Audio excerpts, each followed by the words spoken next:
J'ai décidé de dissoudre l'Assemblée nationale. Ah putain! Mais oui, j'oublie à chaque fois que t'es vieux. T'es vieux dans un corps de jeune.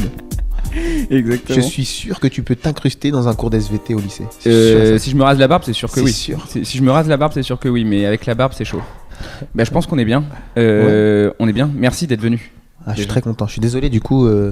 Déjà, alors, on avait dit entre 15 et 16h. Entre 15 et 16h. Je suis arrivé à 16h09. Ouais. Ce qui fait que je suis extrêmement à l'heure dans mon horaire à moi.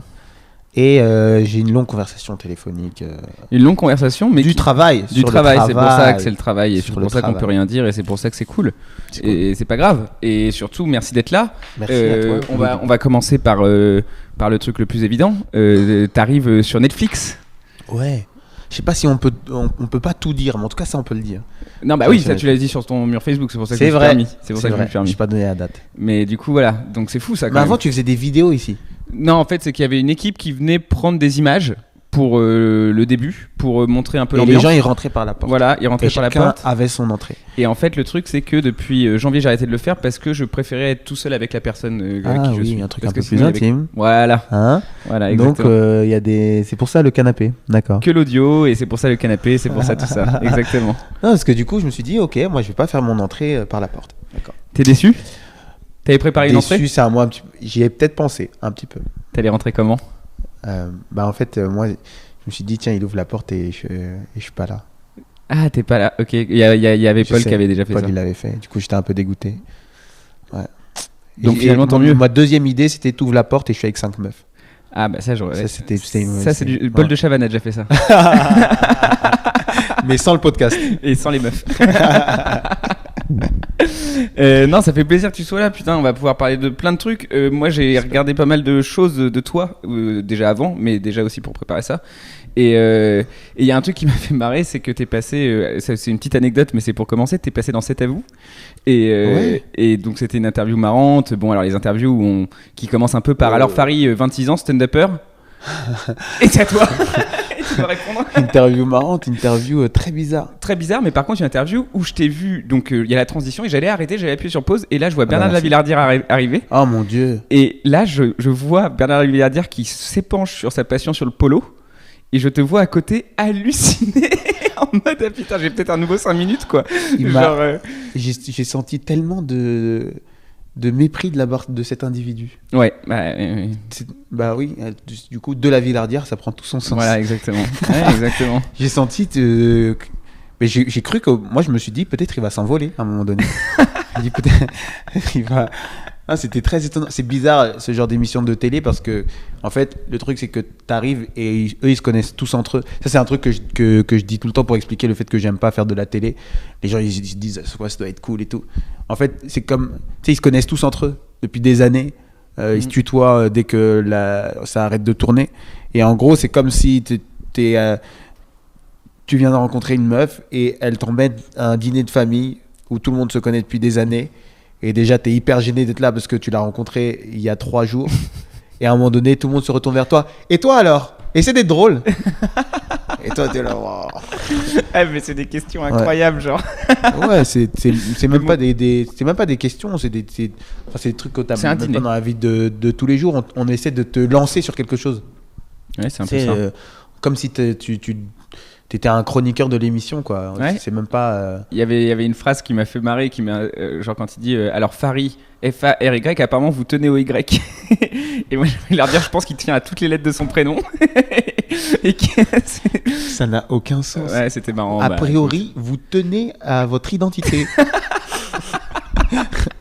A priori, vous n'aimez pas qu'on vous insulte. C'est bizarre. Oui, c'est vrai. Vous m'avez bien lu. Apparemment, vous tenez au Y. Putain, j'avais oublié ça. Ouais, ça me fait rire. Genre, parce qu'en plus, comme truc. S'il y a une lettre à laquelle tu peux le moins tenir, c'est le Y parce qu'il peut être remplacé par un I en soi. Alors que toutes les autres sont très importantes, quoi. Ouais. Bon, bref, on s'en fout. Mais c'était marrant. A priori, vous tenez au Y. C'est trop drôle, je trouve. Mais par contre, il y a un truc, c'est la télé, ça t'a quand même apporté. Du coup, moi, il y a un passage, notamment, enfin.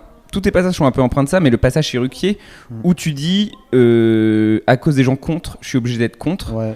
Bah moi j'ai eu à ce moment-là quand t'as dit ça à la télé, je savais déjà ce que tu faisais et tout, mais au moment où t'as dit ça, Et bah ça m'a fait comme ça m'a fait quand j'ai découvert certains stand-uppers comme Carlin, comme Siké, comme des gens comme ça. C'est-à-dire que t'as dit une chose évidente en soi, mais qui m'a débloqué une case en fait. Tu vois ce que je veux dire ?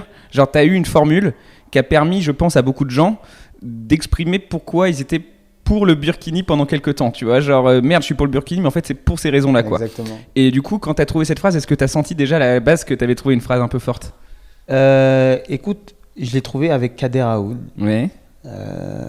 Kader Aoun, pour ceux qui ne le connaissent pas, c'est le metteur en scène historique de Jamel, et c'est lui qui a lancé le Jamel Comedy Club entre autres, et c'est pas mal une réflexion qui part du sentiment qu'avait Kader sur Benzema. Ouais. Parce que le truc, c'était que c'est un truc qu'il dit souvent, ça me saoule d'avoir à défendre Benzema. Ouais. Tu sais, j'en viens à un stade où je dois défendre Benzema alors que de base je le défendrais pas, mais vu les attaques qu'on fait, je suis obligé de le défendre. Et en fait, ça part de ce sentiment-là, et ce sentiment-là, de ça, dans la discussion, on en arrive. En fait, ce qui nous gêne, c'est juste les gens qui sont contre. T'as pas à être contre. Et moi, je suis contre ce truc-là. Ouais. Et donc, ça arrivait dans la discussion, mais effectivement, une fois que la phrase elle sort, on se dit putain, mais oui, c'est ça ce sentiment. On a réussi à mettre les mots sur ce sentiment qu'on a tous. En fait, tous les gens qui étaient dans cette polémique, ils ont ce sentiment-là, et en fait, on a juste trouvé une façon un peu une des façons de l'exprimer, quoi, de dire ah putain c'est ça. Même nous exactement. quand on le trouve, on est un peu soulagé. Mais quand t'expliques que les gens soient contre, parce que c'est ça le problème, c'est les gens qui sont contre. En fait, moi ça m'a vraiment débloqué un truc, et c'est vrai qu'aujourd'hui on a créé une société de gens contre, des gens qui se sont assis sur leurs propres petites croyances et qui veulent absolument, effectivement, ils veulent prendre la parole pour empêcher. Moi, comment c'est Ricky Gervais qui avait déjà dit ça à propos du mariage homosexuel, mais pas dit avec ces mots-là, mais le côté de je vois pas pourquoi les interdire d'un truc qui touche pas à ta vie, à toi. Et en fait c'est vrai que les problèmes viennent souvent des gens à qui le problème ne concerne pas, quoi. Mais parce qu'en fait je pense qu'il y a une autre lecture à avoir là-dessus, c'est que ces gens-là ils ont une image très précise de ce qu'est la France et de ce qu'est leur identité, et qui est liée à la façon dont ils ont grandi, à la façon dont ils ont été éduqués. Et ils ont l'impression que, en voyant des choses qu'ils connaissent pas, en voyant les choses évoluer, on leur retire quelque chose. Parce qu'ils lient leur identité à celle du fantasme de l'image qu'ils ont de la France. Et en fait, c'est des gens qui veulent pas accepter que le monde est en perpétuelle évolution, et que la France aujourd'hui, c'est pas la France qu'on avait à cette époque-là, et avant ça, la France était différente. Et c'est comme ça partout dans le monde aujourd'hui. La dernière fois, je discutais avec un mec qui a une société de conseil, qui voyage énormément et tout. Il m'expliquait qu'il y a deux parties du monde. Il y a ceux qui vivent le monde comme un village, c'est-à-dire que peu importe où tu es dans les grandes villes, on a quasiment la même culture, qui est d'ailleurs beaucoup dominée par la culture américaine. On mange les mêmes choses, on écoute les mêmes choses, on s'habille de la même manière, on va regarder les mêmes choses au cinéma, et ça partout dans le monde. Si tu vas à Tokyo, tu vas pouvoir écouter du Beyoncé. Si tu vas à New York, tu vas pouvoir manger des sushis. Si tu vas à Berlin, tu vas trouver des Air Max. Tu comprends? Et en fait, il dit il y a toute une partie de la population pour qui aller à New York c'est normal, et pour qui c'est pas un chamboulement, et qui peut discuter avec un mec à l'autre bout du monde en ayant quasiment la même culture. Et il y a une autre partie du monde qui vit comme s'ils étaient comme s'ils avaient uniquement des échanges de proximité. Exactement. Donc ils sont mon voisin, ma ville, ma communauté, tu comprends? Que ce soit en France ou que ce soit dans le tiers-monde, eux, le lien qu'ils ont avec le reste du monde, c'est une ville, quoi. Ah mais j'en parlais avec un pote il y a pas si longtemps que ça sur le fait que moi je suis pas un grand voyageur, j'ai pas beaucoup voyagé, j'aime ça, enfin je suis pas contre mais j'ai pas beaucoup voyagé et qu'effectivement j'avais l'impression que le voyage en fait je le faisais pas parce que j'ai l'impression aujourd'hui que c'était des voyages, des packages tout faits que tout le monde fait. Ouais. On va en Asie du Sud-Est, on prend on va là.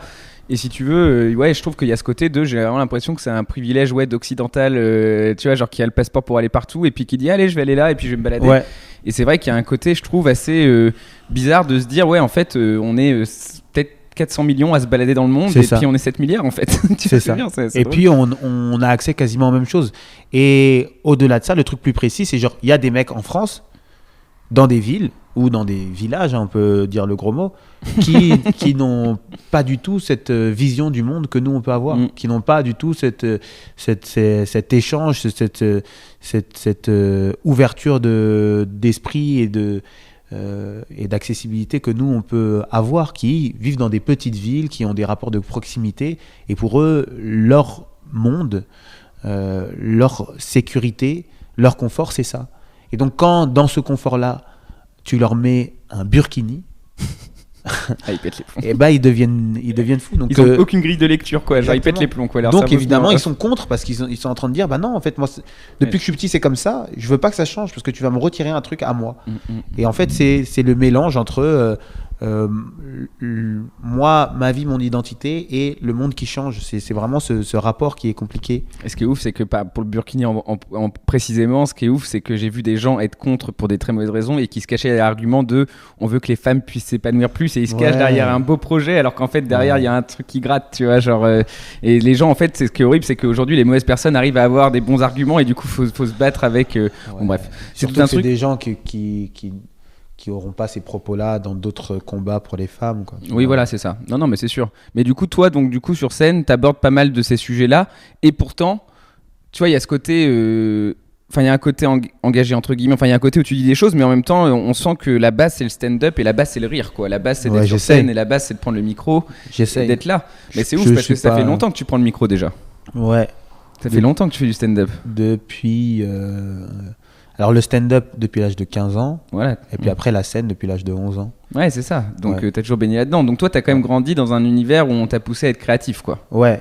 Mais c'est marrant parce que mes parents, ils m'ont envoyé une photo de moi où je devais avoir 3-4 ans il y a 3 jours. Ouais. Où je suis genre... j'ai 3-4 ans, j'ai un genre de bandana sur la tête, je vais te montrer la photo.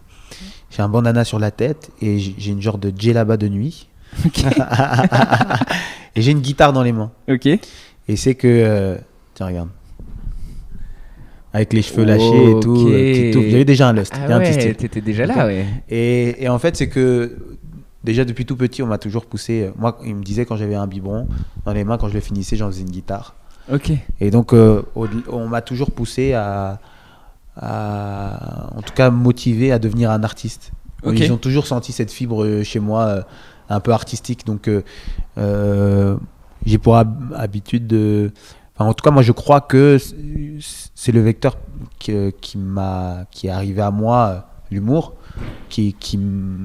avec lesquels j'ai eu des facilités, entre guillemets, mais ça aurait pu être autre chose. Ok, mais c'était l'entertainment. Parce que c'est un truc que je dis souvent aussi, c'est que, et qui est vrai, c'est que moi, dans la vie de tous les jours, je suis pas un bout en train, je suis pas tout le temps en train de faire des blagues.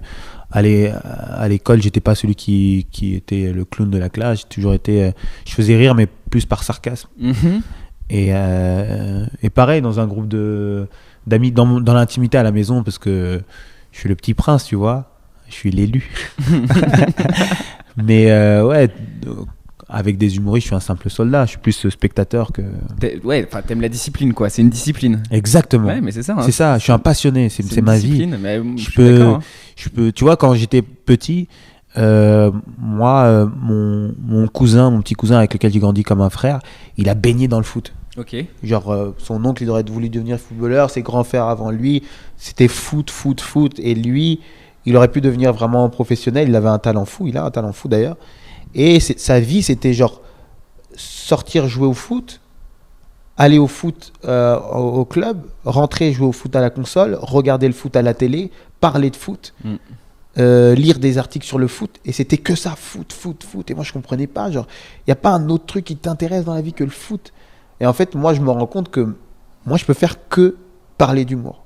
que regarder de l'humour, que avoir des discussions sur de l'humour, que aller sur scène et après être avec des gens qui font des blagues et essayer de faire des blagues.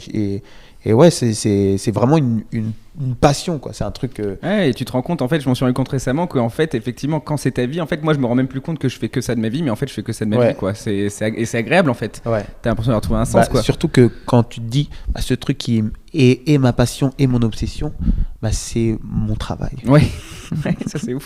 Et du coup, t'assumes, ça c'est un truc de ouf. Parce qu'on en parle beaucoup et c'est un sacré débat de temps en temps, mais toi tu parles d'artiste. Tu parles du mot artiste. Bah oui. Moi ça me choque qu'on puisse dire l'inverse, qu'on puisse dire autre chose. Ok. C'est un mec qui vient et par le seul outil de sa voix, il te fait passer des émotions. Si ça c'est pas un artiste, je sais pas ce qu'on peut dire autre chose. Le mec il écrit, le mec il te crée des personnages, il construit des récits, il véhicule des idées.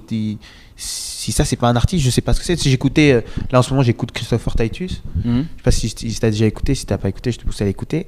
Il a un spectacle qui s'appelle Love is Evil et ça parle de son divorce. Et pendant 1 heure il te parle de son divorce. Et tu traverses vraiment et tu sens que tout ce qu'il dit est vrai et il est dans une sincérité absolue et tu traverses plein d'émotions dans ce qu'il te raconte et ça pourrait être un film. Ces mecs-là, ils sont capables d'écrire des films. Ouais. Tu sais, on se pose pas la question sur un poète, on se pose pas la question sur un chanteur, un compositeur, un mec qui fait du slam, un mec qui réalise. On se pose pas la question est-ce que c'est des artistes ou non, parce que dans la conscience générale, c'en est. Mais là, parce que ça a l'air facile, parce que le mec il a juste un micro dans les mains, eh ben on se dit c'est pas un artiste. Mais justement c'est ça le fait d'être artiste, c'est que lui il peut composer avec quelque chose que tout le monde peut faire. Lui il peut composer un truc que toi tu ne peux pas faire. Ouais, je vois ce que tu veux dire. Et dès lors ça devient un artiste. Ouais, je vois ce que tu veux dire. Ouais, il y a un côté artiste et je pense que c'était obligé de l'associer avec le mot passion. Effectivement, d'avoir une passion aujourd'hui, je trouve que c'est un truc aussi dingue, quoi, parce que je vois trop de gens en fait où je pense qu'une des bases de leur mal-être, c'est leur manque de passion en fait. S'ils avaient trouve-toi une passion et ça va bien se passer. Et le fait et si tu veux, j'en parlais par exemple c'est pas donné à tout le monde. Voilà, c'est ça, j'en parlais à une soirée vendredi, c'est ce que je disais. On m'a lancé sur le sujet donc j'en ai parlé, mais je disais en fait je peux pas m'en vanter. Parce que je suis pas en mode vous devriez vous trouver une passion, c'est génial, parce qu'en fait tu peux pas savoir quand moi ça m'étonne, tu vois, genre, mais c'est vrai que vous devriez être brillant vous aussi. Alors qu'est-ce que vous faites? Non mais c'est à dire que tu vois par exemple quand on parle de passion et quand on parle toi en plus c'est devenu ta vie et j'essaie que ça devienne la mienne, mais toi c'est en train de devenir ta vie au point où effectivement t'as un spectacle qui est passé par toutes les plus grandes salles de Paris, et pourtant tu reviens quand même tester dans les plus petites salles de Paris, t'aimes ça, mais par contre quand on arrive à ce stade là et que t'as ton âge, est-ce que tu te dis putain j'ai encore 40 piges, 50 piges est-ce qu'il y a la peur d'après en fait, tu vois ce que je veux dire, d'être arrivé entre guillemets à un top de kiff? Alors je vais te dire pourquoi non, parce que la première chose c'est que dès que ça commence à marcher ou dès que tu t'installes dans quelque chose, t'as tout de suite immédiatement l'angoisse de quand ça va plus marcher, directement, parce que le seul point négatif de quand ça fonctionne, c'est de t'habituer. Quel que soit le domaine. C'est que d'arriver dans une salle de 2000 places et c'est rempli et tu te poses même pas la question parce que pour toi c'est normal. Dès là ça devient un problème. Tu sors et t'es genre normal quoi. C'est quoi, c'est l'Olympia ici? Ouais, c'est normal. Donc là déjà c'est un problème et l'autre truc, pourquoi je peux pas me lasser, c'est que moi j'ai vachement de recul et sur ce que je fais et aussi de complexe par rapport à ce que j'aimerais faire. Donc moi je suis très loin de ce que j'aimerais faire sur scène. Ok. Ouais. Et je considère qu'il y a beaucoup de mecs qui gagnent à être connus, qui ne le sont pas du tout, qui aujourd'hui sont beaucoup plus forts que moi sur scène. Ok. Et moi j'ai déjà ce sentiment-là, c'est pour ça que je veux être très proche de... Je vais être très proche des petites scènes. C'est que je pense que c'est comme ça que les mecs, on n'a plus de référence nous en termes d'humour. Ouais. De mecs qu'on avait en référence, c'est plus des références alors qu'ils sont toujours sur le métier. Je vais pas donner de nom. Ouais. Mais il y a des mecs qu'on admirait follement, qui nous ont donné envie de faire ce métier. Aujourd'hui tu les vois et tu dis alors que tu vois Dave Chappelle et tu te dis jamais je pourrais faire ça de ma vie. Je me suis souvent posé la question de pourquoi les humoristes américains ils ont une courbe ascendante toute leur carrière et que les humoristes français en fait ils ont un pic descendant. En fait la raison elle est très simple, c'est que ces mecs là-bas, le stand-up c'est une culture. Ouais. Et c'est établi que c'est un art.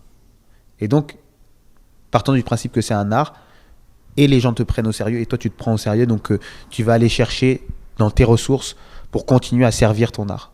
Alors que ici, tu fais de la scène pour aller faire autre chose. Tu fais de la scène pour aller faire de la télé. Tu fais de la scène pour aller faire du cinéma. Tu fais de la scène pour C'est pas une fin en soi, ouais. Ouais, c'est pas une fin en soi. Donc les mecs, une fois qu'ils ont accédé au cinéma, à l'argent, à la célébrité, bah, ils vont plus se donner pour ce truc-là parce que c'est fini. Tu comprends? Ils vont y revenir parce qu'il y a cette adrénaline de la scène, parce que c'est aussi une entrée d'argent et c'est par là qu'ils se sont connus et c'est ce qu'ils feront de mieux quoi qu'il arrive. Mais c'est plus un objectif de s'améliorer là-dedans. Et c'est pour ça que la courbe, elle redescend. Et eux, vu qu'on n'est pas dans un public connaisseur, ils peuvent se permettre de faire des choses moyennes et de continuer de fonctionner. Ouais. Tu vois, ils peuvent se permettre de prendre des grandes salles sans avoir écrit de spectacle. Ouais, avant. c'est ouf ça. Ça, c'est ouf. Tu vois. Ouais. Et en fait, moi, j'ai tout de suite été dans cet état d'esprit-là parce que moi, je sens déjà, là, à mon petit niveau, et avec le nombre d'années que j'ai avec ce spectacle, je sens déjà que il y a une vague qui est en train d'arriver. Ouais, ok. Tu comprends? Je sens qu'en termes d'écriture, je suis en train d'atteindre des limites parce qu'il y a des mecs que je vois arriver qui écrivent d'une manière qui, moi, me surprend et qui correspond déjà plus à ce que moi j'ai dans mon spectacle. Tu vois? Ça, le public, il le verra pas du tout. Il y a même des humoristes à qui je vais dire ça, ils vont dire mais qu'est-ce que tu me racontes? Mais moi, je sens que, tu vois, par exemple, avant, je vais donner un exemple grossier, mais avant, les jeux de mots, ça gênait personne. Ouais, je vois ce que tu veux dire. Tu comprends? Ouais. À un moment donné, on est arrivé tous dans l'inconscient général, c'est beauf les jeux de mots. Mais ça a mis du temps à s'installer, mais c'est un genre d'humour qui a pas disparu, mais qui s'est ringardisé.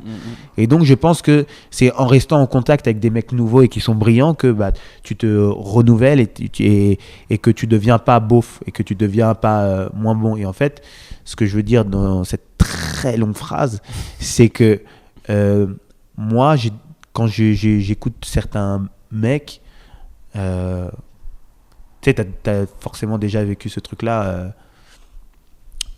Il y a des mecs que tu vois qui te choquent à tel point ils sont brillants. Ouais. Ils Il y en a. sont très très forts. Là, je prendrai en exemple, par exemple, Adib Al-Khalidé, Adib, ouais. qui est vraiment dans mon top 10 des meilleurs humoristes que j'ai vu de ma vie, toutes origines confondues. Et bah, quand tu vois ce genre d'humoriste ou quand je vois Dave Chappelle, et bah, j'ai l'impression que on fait pas du tout le même métier. Ouais, ok. Quand je vois ça, sans aucune exagération, quand je vois ça, je me dis, c'est pas mon métier en fait. Ok. J'ai honte de faire ce que je fais. Mais il n'y a pas un moment où tu devrais quand même. Enfin, t'as quand même un niveau sur scène qui est quand même. Enfin, je veux dire, tu te dévalorises un peu quand même en disant ça. Même si je vois ce que tu veux dire par rapport à Adib et je comprends ce côté de Adib. Enfin, je l'ai vu, il m'a fait une sensation de ouf. Ouais. Mais t'as quand même aujourd'hui un truc. Parce que moi, c'est un complexe que j'ai au jour le jour, c'est que je sais que. Je sais que. Et là, je vais me livrer à toi. Vas-y. Non, je sais que ce que je fais plaît vachement au public. Et je sais que j'ai trouvé une niche où je suis entre quelque chose de populaire et quelque chose d'un peu précis. Tu vois, je peux toucher des amateurs de stand-up comme je peux toucher un mec qui aime les premières heures du Jamel Comedy Club. C'est pas ça le but à la fin? Oui, c'est ça, évidemment. Moi, après, moi, je vais pas toucher un grand public, mais ça me plaît tu vois, de voir de croiser des petites frappes de mon quartier que j'ai jamais croisé de ma vie, qui vont me dire putain, j'adore ce que tu fais, ça fait plaisir, tu dis des vraies choses, et croiser une mère avec ses enfants qui va me dire j'adore ce que vous faites. Tu vois, donc je pense que j'ai réussi à trouver cette niche qui est pas évidente. Tu regardes mon public, c'est des gens vraiment très différents, sans que ce soit n'importe qui. C'est des gens très différents, truc. Mais moi, je sais que je suis pas l'humoriste qui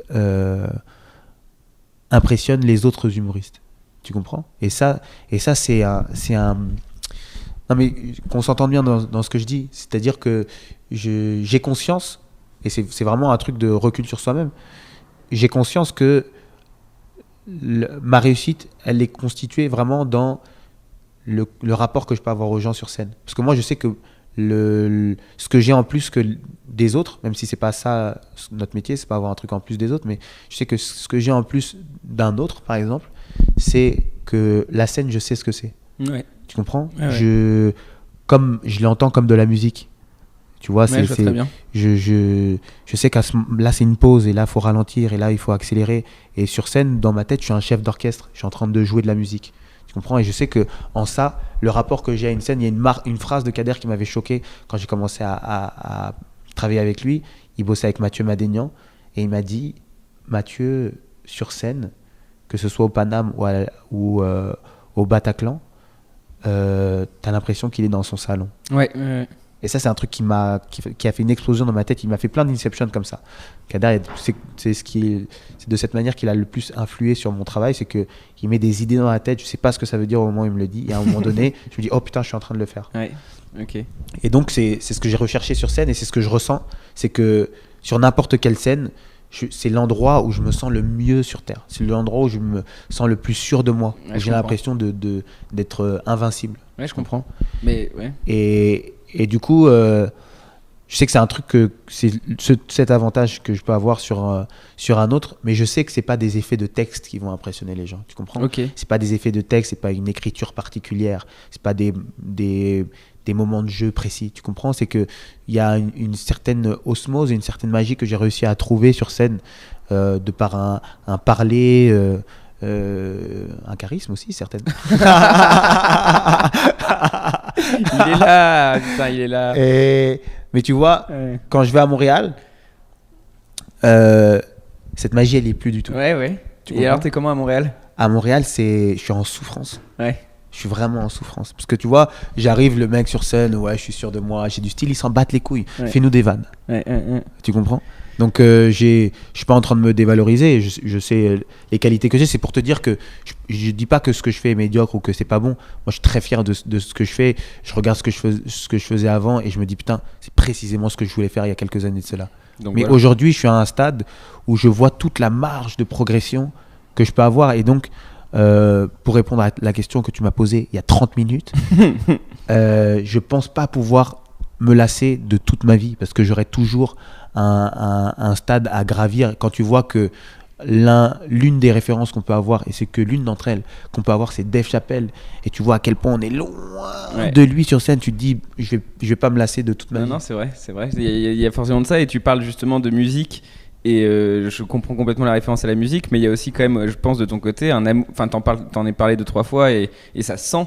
Il y a un amour de la langue aussi, et que les mots ils sonnent juste au bon moment, et de choisir le bon mot. Ça te vient d'où ce truc de la langue? Ça vient de lecture, ça vient d'écoute, ça vient de quoi? Parce que t'as vraiment ce côté où on sent que t'aimes la langue aussi, quoi. Ouais, ça vient de Desproges. De Desproges, ok. Ouais. Parce que j'ai découvert Desproges très tôt. Ok. Et après, du coup, par extension, je suis tombé amoureux, entre guillemets. Je dis entre guillemets parce que c'est possible que je le croise, ça peut être très gênant, de Gaspard Proust. Ok. Et ouais, ils ont tous les deux mais j'aime le côté très poétique de Desproges. Et l'un des sketchs qui m'a le plus fasciné de ma vie, c'est les cintres. Ouais. De Desproges. Il faut tout un sketch où juste il parle de cintres. Et je trouvais ça prodigieux. Et puis tu sais, en cours, j'étais pas un bon élève, mais j'ai toujours aimé les dissertations, ça m'a toujours passionné. J'ai toujours aimé la poésie. J'ai jamais aimé lire les livres qu'on nous donnait à l'école. Mais il y a quelques livres qui ont marqué ma vie et qui m'ont marqué à vie. Et je sais que depuis, là en ce moment je lis pas beaucoup, mais la lecture c'est quelque chose qui m'enivre. Il y a un livre en particulier qui t'a marqué? Il y en a 3. Vas-y. C'est bien que tu poses la question parce que j'allais y répondre. Il y a le tout premier, c'était Belle Amie de Maupassant. Ok. Qui m'a vraiment vraiment marqué aussi dans son rapport qu'il a aux femmes. Je sais pas si tu Belle Amie, c'est une lecture de 5e, mais ouais. Parce que lui il gravit les échelons dans le journalisme grâce au rapport qu'il a avec des femmes et il a un lien très compliqué avec la gente féminine. Okay. Et donc ça m'a beaucoup parlé déjà à l'époque. C'est pour te dire à quel point j'ai commencé tôt. Des problèmes sentimentaux. Ensuite, il y avait eu Zadig de Voltaire, ouais, okay. qui m'a bouleversé. Ouais. Et il y avait eu Le meilleur des mondes d'Aldous Huxley. Ok, ok. Oh là là, c'était. Ouais, c'est 3 livres qui m'ont fait tomber dans la littérature. Je dis. C'est un peu un gros mot parce que je suis pas un fou, un lecteur fou. Mais ça suffit. Mais ça me passionne. Et puis après, j'ai découvert Paulo Coelho. Je suis un grand fan de Bernard Werber aussi. C'est un peu des lectures de relais. C'est vrai. C'est vrai, ça a fait ça. C'est vrai que ça a fait ça. Moi, je prends le top 3 du relais à chaque fois que je prends le temps. J'arrive, je dis alors c'est quoi vos best-sellers en ce moment? Ok. Non, mais après, de toute façon, tu peux pas savoir la littérature. Il y a un côté où effectivement que c'est comme les films, c'est comme tout ça. C'est vrai qu'il y a un truc qui te marque, mais Aldous Huxley, Voltaire et Maupassant, c'est pas non plus relais, quoi. Bien sûr. Mais c'est pas moi qui les ai choisis. Ouais, voilà. Mais après, tu vois, ça te tombe dessus. Mais c'est cool, parce que justement, tu parlais de ton enfance, etc. Il y a un côté effectivement où on a l'impression que, vraiment que, je sais pas trop comment expliquer, mais que t'es un objet créatif, quoi, entre guillemets. Tu vois, on sent qu'il y a vraiment un côté, et le mot objet pas dit dans un côté péjoratif, mais ce côté où on sent que t'as tout ce que tu fais, t'as une vision à la fois esthétique, à la fois et en fait c'est comme un grand tout. Tu vois, moi je parle souvent du film Drive pour ça, où c'est le premier film qui m'a fait me rendre compte que le scénario pouvait être secondaire et que l'image, la musique et le jeu et tout ça faisait qu'un, et qu'il y avait plusieurs. Et j'ai l'impression que c'est un peu comme ça que t'abordes ton truc. C'est intéressant de voir Drive comme ça. Parce que c'est vrai que tu peux passer à côté. C'est pour ça que moi je dis souvent que Drive c'est un bon film et que Drive en Blu-ray c'est un de mes films préférés. Voilà, c'est un peu ça. Je comprends. Mais ça me fait un peu penser à. C'est pas exactement pareil, mais ça me fait un peu penser à Love, ce que tu racontes. Love, la série. La série, ouais. Ouais, là j'ai pas vu la saison 3 encore. Parce que tu vas pas. Moi non plus, j'ai même pas vu la saison 2, mais. Parce que ça t'emmène vraiment nulle part, en tout cas sur la saison 1, ça t'emmène nulle part. Mais tu prends du plaisir à regarder ça, à regarder les dialogues, à regarder leurs échanges. Et c'est vrai que c'est un peu ça, c'est genre. C'est de l'art au service de pas grand chose au final, parce que ça t'emmène nulle part. Mais ouais, le truc, c'est que moi, c'est pour ça que je te dis, moi, je me sens artiste avant tout. Et tu vois, je bosse avec Fadili Camara, par exemple. Je suis genre son metteur en scène. Et moi, après, la notion de metteur en scène, de mise il en a scène, mis les guillemets, ouais, faut le dire, parce que t'as pas vu, il a fait les guillemets. la notion de mise en scène, elle est très particulière dans le stand-up. Ouais, bien sûr. C'est pas genre quel geste, même si on le fait quand même, c'est pas quel geste et quelle voix elle va prendre. Ça, je travaille ça avec elle, mais c'est surtout qui elle est sur scène, ce dont elle va parler, l'orientation qu'elle va donner à ses textes. Et moi, j'ai le sentiment que ça s'assimile à un gros mot aussi qu'on n'aime pas beaucoup, mais qui, moi, me parle énormément, c'est la direction artistique. Et c'est ce que j'ai fait aussi sur Access là, de Ahmed Silla, sur ce qu'on a écrit la Bible avec notamment Rémi Boy et un ami à moi qui s'appelle Julien Rebache. Et ben moi c'est pareil, là-dedans je faisais de la direction artistique. J'orientais de manière artistique sur et c'était ma volonté. Après, je suis pas resté sur le projet, mais si j'étais resté dessus, j'aurais essayé de toucher à tout, tu vois. C'est vraiment l'orientation artistique qui m'intéresse, même si je suis pas du tout un touche-à-tout dans la musique, le cinéma, la réalisation, je me connais pas du tout. Mais voilà, je pense que c'est comme à Cannes, un certain regard. Ouais, ok. C'est beau. Tu t'imagines faire autre chose, enfin des films ou des choses comme ça, non? Non. Vraiment pas de film, on ne verra pas dans un film ou des trucs comme ça. Enfin, il y a vraiment ce côté de. On verra peut-être dans un film, mais ce sera de manière accidentelle si je commence une carrière au cinéma. Ouais, ok. Ouais, parce que dans l'idée que je te disais tout à l'heure, j'ai envie j'ai eu plusieurs propositions de films et d'agents, mais ouais, j'ai envie de. Moi, évidemment, comme tout le monde, c'est un rêve. Le cinéma, en ce sens que j'ai l'impression que c'est l'un des trucs par le biais duquel tu peux apprendre plus de choses possibles sur la vie. Ouais. Avant-hier, j'étais au Japonais tout seul. Et je mangeais, à côté de moi, il y avait un mec qui essayait de draguer une meuf en couple. Je crois que c'était ils travaillaient au même endroit et ils parlaient. Bref, j'écoutais leur conversation. Et lui, il disait que ce qu'il aimait bien dans les séries, c'est qu'il avait l'impression d'apprendre la vie de manière un peu plus raccourcie, un peu plus rapide. Et je crois que l'étape au-dessus de ça, c'est genre de jouer ces personnages-là. Parce que tu te mets dans un contexte, parce que tu essaies d'apprendre de personnages qui ont été écrits, mais inspirés de la vie. Et tu sais, moi, ça a longtemps été un rêve parce que j'étais le genre de mec qui lisait Première, c'est c'était Ciné Live à l'époque. Et je lisais, je suis un passionné des interviews de comment ils ont bossé leurs personnages. Ouais. Parce que tu sens que c'est vraiment. Daniel Day-Lewis, machin, tous ces mecs-là qui. Ouais, mais même moins. Même des acteurs qui vont chercher des rôles moins poussés que ça. Tu sens qu'il y a une vraie recherche en eux de qui est le personnage et de ce qu'a vécu le personnage. Et ça, c'est un truc qui, moi, me fait. Ça me fait des frissons rien que de le lire. Donc, si c'est un truc que je peux expérimenter. J'ai joué dans un film il y a longtemps. Enfin, il y a longtemps, je devais avoir 21 ans. Un petit film qui est sorti dans 2-3 salles de cinéma qui s'appelle Océane. Et l'univers aussi, il y a cet aspect théorique dont je suis en train de te parler et le côté pratique d'être sur un tournage. Et encore là, il n'y avait pas d'énormes moyens. Sur un tournage où il y a genre 30 personnes et à un moment donné, ce qu'on faisait quand on était petit, faire semblant d'être quelqu'un, et ben d'un coup, c'est extrêmement important. Attention. Ça mobilise beaucoup de gens. Il va faire semblant. Tu comprends ? Et ça me fait rêver, mais j'ai dit si ça arrive, ce serait de manière accidentelle. Ok. C'est parce qu'on aurait écrit un rôle pour moi ou parce que je serais à l'origine d'un projet. Ok. Tu vois, mais c'est vraiment pas. Et du coup, il y a un côté marrant parce qu'il y a un côté très limite, confort, mais c'est un mot encore une fois qui va être nuancé, mais ce côté de t'as trouvé ton truc.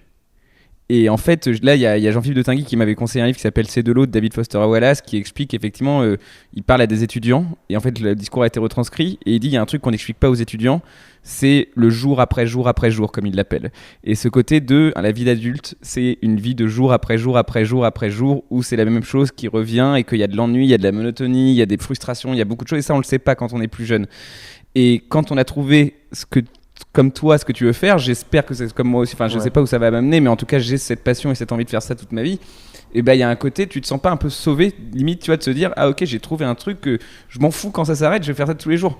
Ouais, je me sens presque tristement privilégié. Ouais, bah c'est exactement ça, c'est tristement privilégié, je pense que c'est la bonne formule. Ouais. On est tristement, oui et non, parce que je pense que aussi ça peut aussi inspirer des gens justement, encore une fois sans s'inventer. Peut-être. Mais le but c'est de dire voilà, moi je sais qu'en ayant fait une école de commerce, j'ai beaucoup de potes qui ont fait des écoles de commerce et c'est des gens aujourd'hui, quand on parle de choses comme ça, je prétends pas être à l'origine de leur nouveau départ, mais je sais que j'ai pu potentiellement mettre des inceptions à certains potes en mode voilà, on va voir quoi, il y a un côté sortir du truc et de se dire ok on va voir et peut-être que ça peut apporter ça, mais quand tu le trouves en tout cas effectivement et que tu arrives à aborder, parce qu'à la fois on disait que c'était une excitation chaque jour, mais il y a cette monotonie aussi de notre métier entre guillemets, tu vois, tu reviens, tu fais les mêmes blagues, tu croises les mêmes personnes, c'est la même chose, tes autres amis t'invitent plus aux soirées, tu sais plus comment, tu vois ce que je veux dire. Toi aussi. Ouais, je règle mes comptes par podcast interposé. Merde. Je suis plus invité. Ah putain, toi aussi, merde. Mais c'est normal. Parce qu'en fait, je pense pas que ce soit de la méchanceté. Je pense qu'ils considèrent juste qu'on peut pas en fait. Ça fait trop longtemps qu'on leur dit on peut pas et en fait ils doivent jouer. Ouais. Tu vois, genre il y a un côté comme ça. Ouais. Et toi d'ailleurs, personnellement du coup, parce que à quel moment t'as senti ce moment où tu fais des scènes au Paname et tu fais tes armes comme on le fait tous en ce moment, et ce moment où tu t'es senti poussé dans le dos en mode ok il se passe un truc. C'est venu de toi, c'est venu d'un déclic ou c'est venu naturellement? Oh, tu sais, moi c'était bien avant le Paname, moi. Ouais. Ah ouais, j'ai traversé des heures sombres, Louis Dubourg. Ah ouais? Non, c'est pas vrai. Ah putain. Non, je vais te raconter. Je voulais juste revenir à ce que Il y avait le soleil qui tapait ton visage. Vraiment, j'ai vraiment cru qu'on allait passer un moment là. Non. Je voulais juste revenir sur ce que tu disais, sur le fait de vivre dans une passion comme ça au jour le jour. Parce que du coup, oui, t'as le sentiment que déjà chaque jour que j'ai est différent. Ouais, c'est ouf ça. Et en plus, là, je suis à une étape de mon métier où je suis amené à beaucoup bouger.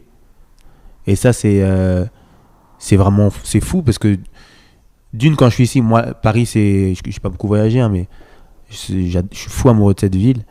Et du coup, j'ai pris un plaisir. Avant, j'aimais pas voyager, en tout cas, le voyage. J'aimais être à l'étranger, mais le voyage, je supportais pas et je commençais à y prendre goût parce que, en fait, être à l'étranger, c'est incroyable. Tu te rends compte que, il se peut que des gens avec lesquels tu interagis et que tu connais pas, c'est possible qu'ils soient sympas. Ouais.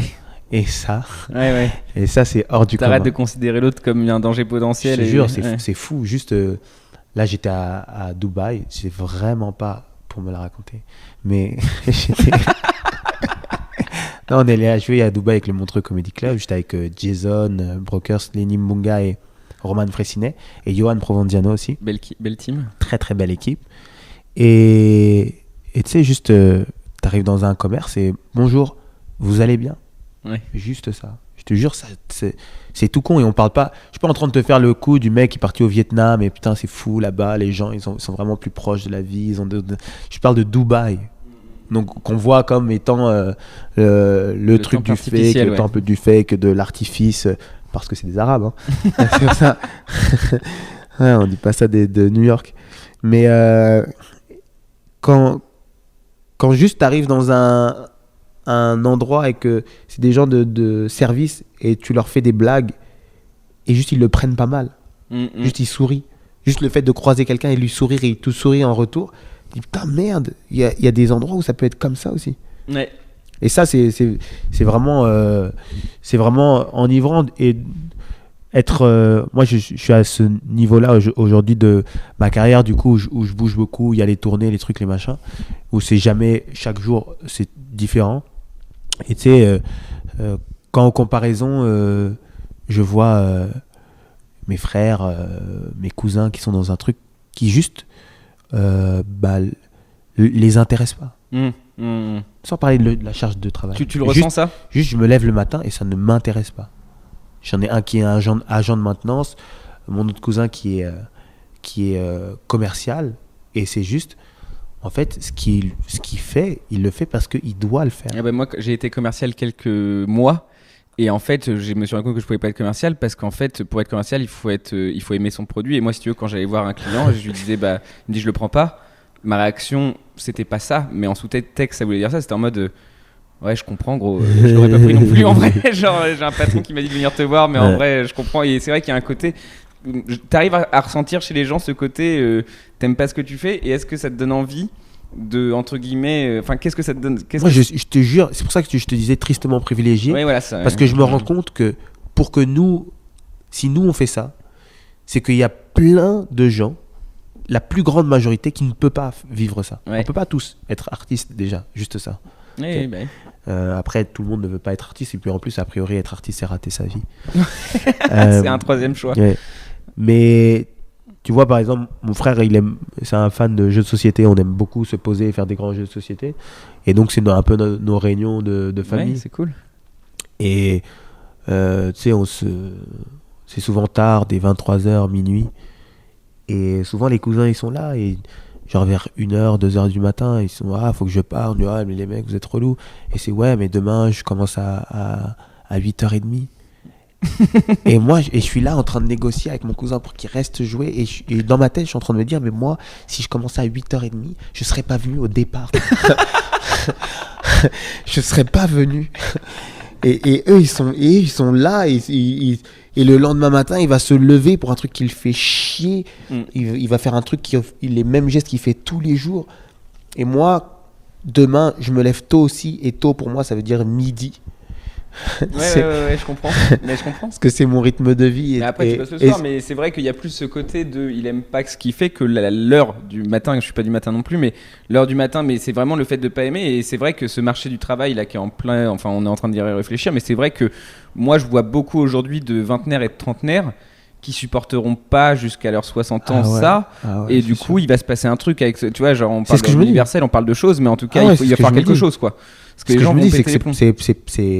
Tu te rends compte que moi je sais pas comment j'aurais fait, je te jure. Je sais pas comment j'aurais fait si je devais faire un truc qui me fait chier. C'est pour ça que c'est pour ça que je dis tristement privilégié, c'est que chaque fois que je pense à quel point j'ai la chance de faire ça, à quel point c'est cool de faire ça, et je pense à vraiment je comprends. Sans faux semblant, je pense à tous ceux qui ne vivent pas ce truc là qui est merveilleux. Après sur comment ça a commencé, moi j'ai toujours eu beaucoup de chance. J'ai pas eu beaucoup de freins dans le lancement de ce qu'on peut appeler déjà peut-être ma carrière. Tu vois, les as peut-être pas vus comme des freins, il y en a peut-être eu mais tu les as pas vus comme. Il y en a eu un, je vais t'en parler, mais je sais que tu vois, Florence Foresti c'est une ascension rapide. Ouais. Et en tout et pour tout ça a peut-être mis 7 ans. Ouais. 7 ans, c'est rapide. Tu comprends? Donc, quand tu pars de ce principe-là, tu dis putain, ouais, on a le temps. Et moi, peut-être en 4-5 ans, il a commencé à se passer quelque chose. Pas au niveau de Florence Foresti, évidemment, mais il a commencé à se passer quelque chose. Et j'ai jamais eu vraiment de frein. Moi, j'ai commencé à me prendre au sérieux dans ça, dans l'humour. À ma deuxième seconde, j'ai redoublé ma seconde. Ok. C'est vraiment la meilleure classe à redoubler. Ouais. S'il y a c'est des ce qu'ils gens. disent. Ouais, parce que tu as 3 mois de vacances. Quand t'es en seconde. Il y a ça déjà. Donc, Mais faut il y a penser à peut-être- ça. Et puis, c'est le début du lycée. Et puis, du coup, tu tombes dans une classe où il y a des meufs qui découvrent le lycée. Non, je rigole. C'est pas du tout les bons arguments qui tombent depuis tout à l'heure. Puis en plus, les profs, les collèges géniques. Enfin, genre... Ok. Bon. Et non, et du coup, je suis tombé sur une prof d'histoire qui enseignait pas l'histoire de la même manière que les autres.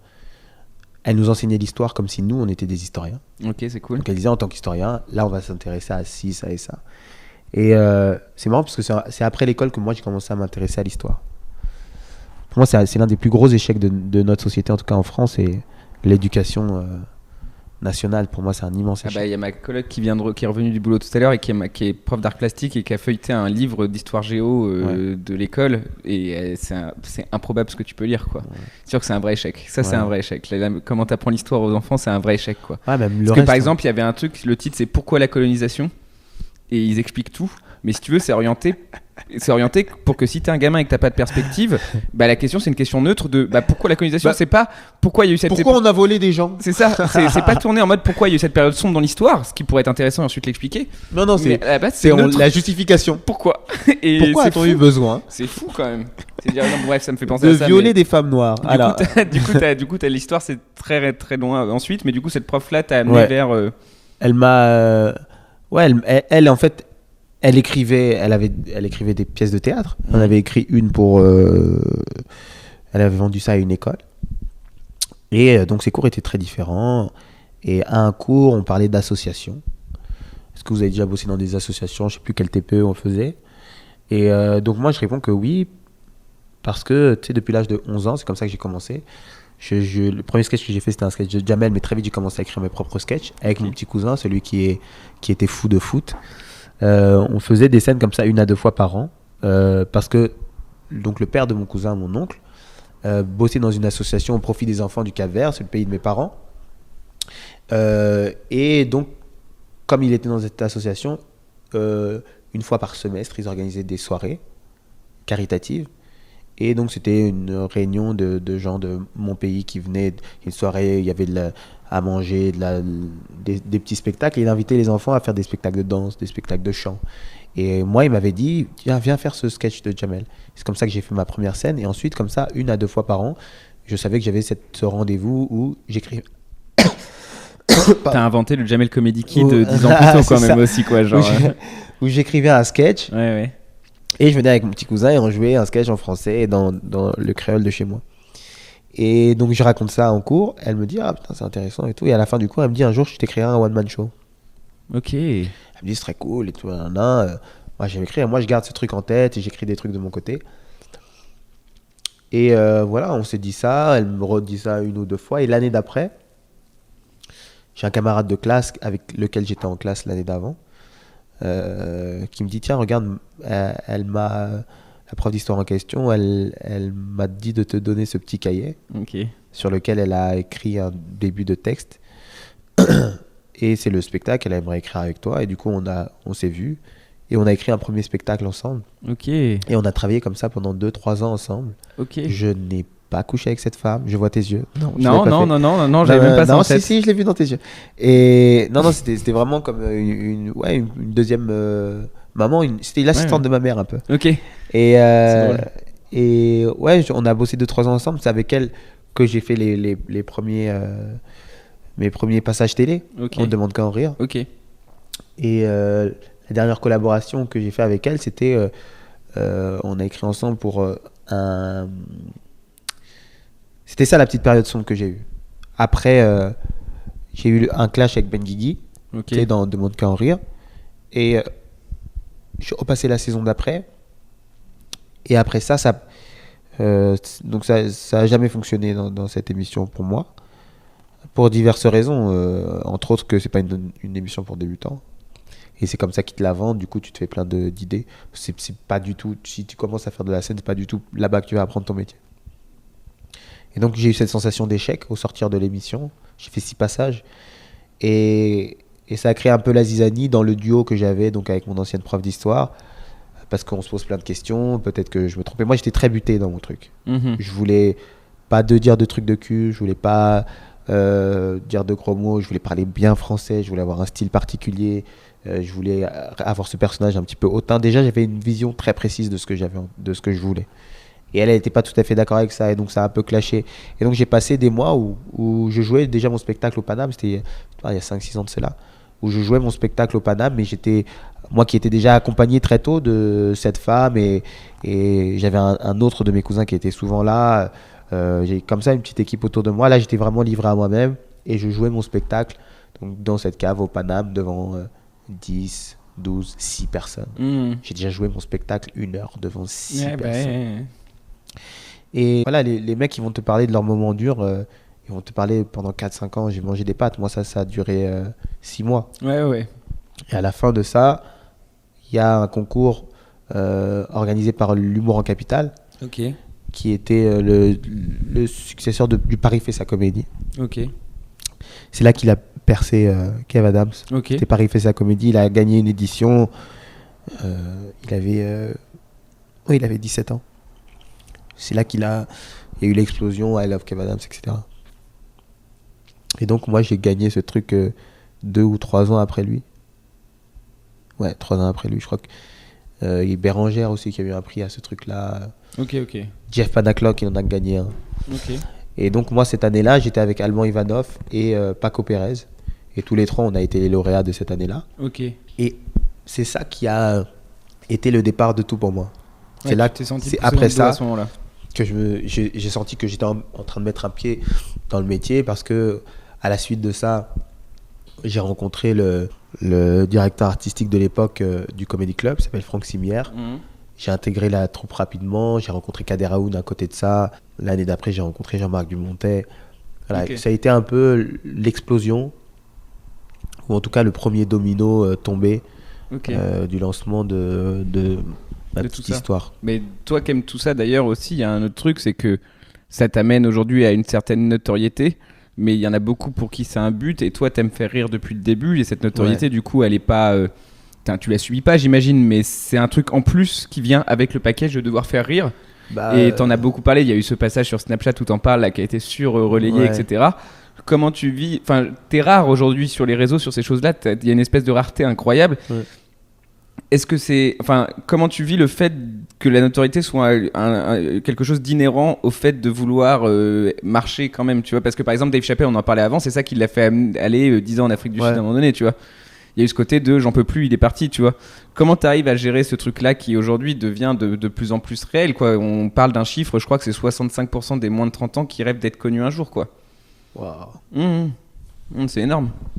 Donc toi c'est un truc que tu prends à côté. C'est chaud. Ouais, je viens de te donner un chiffre qui te... c'est chaud. Ouais, c'est la vérité. C'est passé devant la richesse maintenant, la notoriété. Les gens préfèrent être connus que riches. Tu vois ce que je veux dire ? Donc toi, ça vient de l'art que tu aimes à la base. Mais moi, en plus, parce que quand tu me dis ça, je pense à mon petit frère qui a 10 ans. Et tu me dis 65%, moi je me dis dans sa classe, ils doivent tous avoir envie d'être célèbres. Parce qu'ils se regardent trop. Nous, quand on était jeunes, on se regardait dans la glace avant de partir à l'école et on repartait. Ils s'aiment, hein, les jeunes, hein, c'est sûr. Mais bon, c'est pas trop mal, peut-être pas plus mal, on sait pas quand ça va grandir. Mais en tout cas...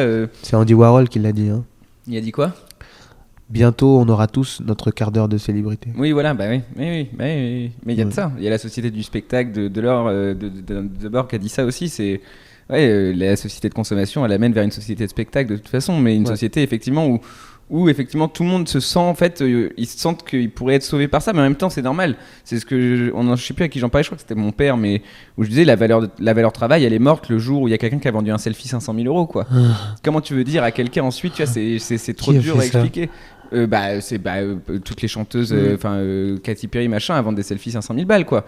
Et je veux dire, quand un enfant il sait ça, et moi en fait c'était plus pour en revenir à toi, mais c'est à cette notion de notoriété aujourd'hui qui est potentiellement enfin pour toi entre guillemets une conséquence positive et forcément importante, mais en même temps un truc effectivement qui Ouais, pour moi, c'est un à côté en fait. ouais voilà. Parce que la volonté première, c'est de faire de l'art. Donc, c'est vraiment un.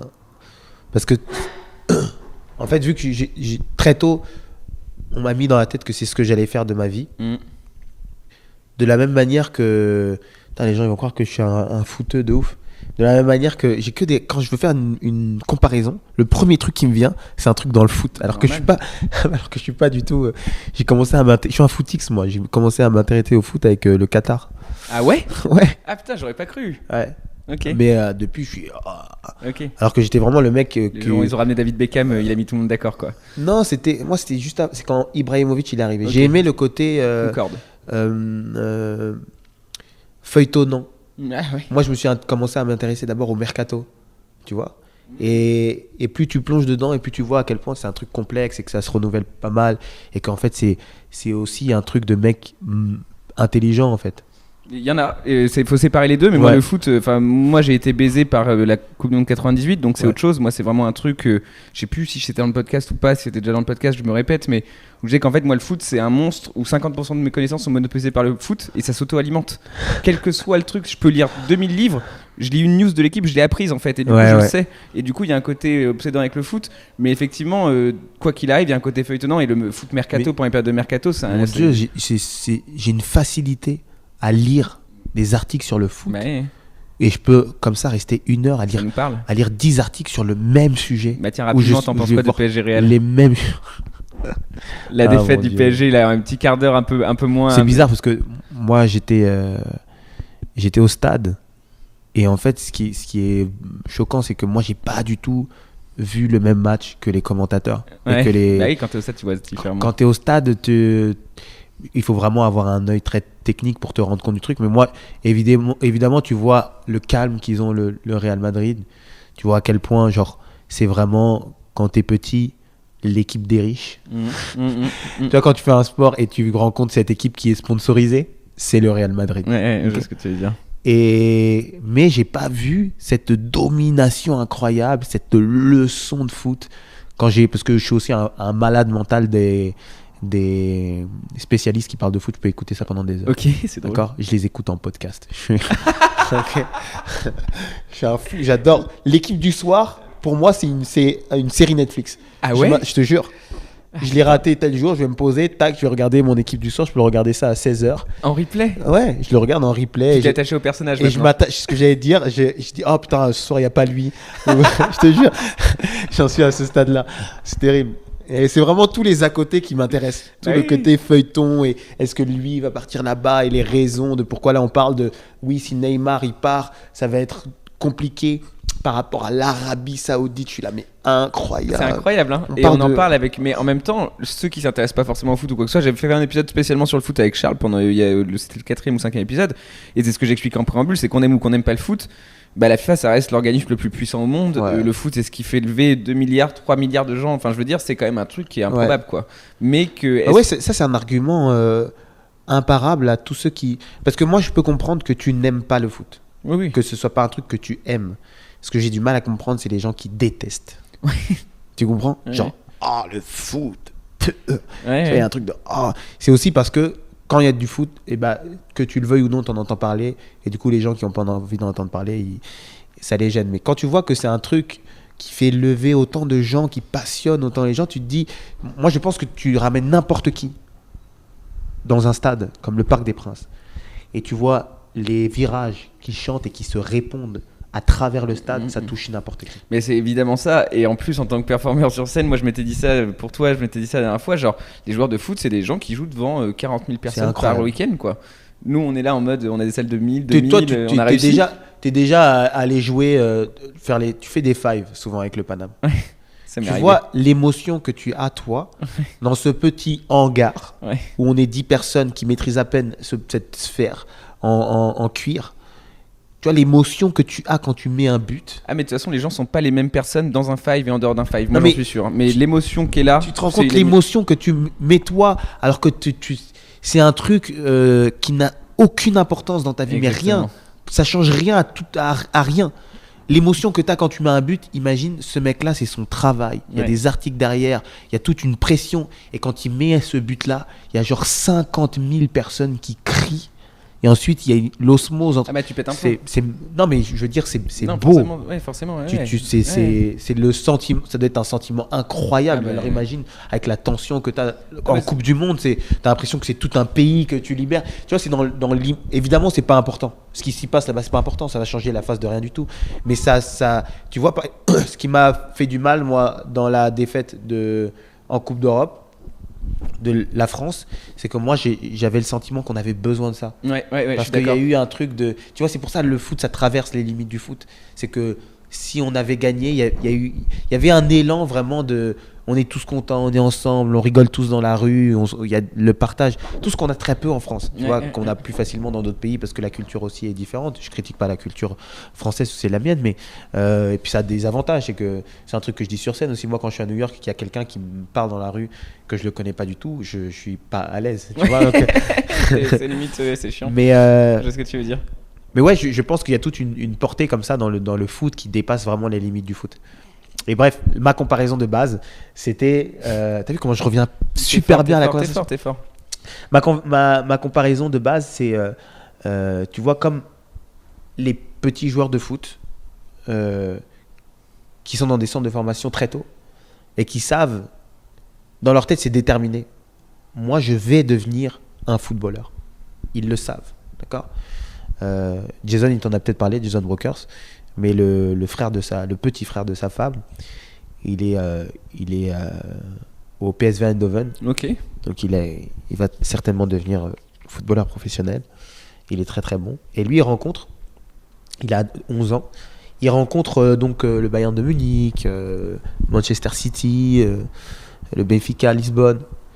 Et dans leur microcosme de petits footballeurs, il y a des stars déjà. Parce qu'il y a des petits qui font sensation Ouais. sur YouTube. Et il y a des mecs, il y a des petits footballeurs avec qui ils ont envie de prendre des photos. Ouais, c'est ouf. Parce que le mec est une ouf, star à C'est son ouf, âge. c'est ouf.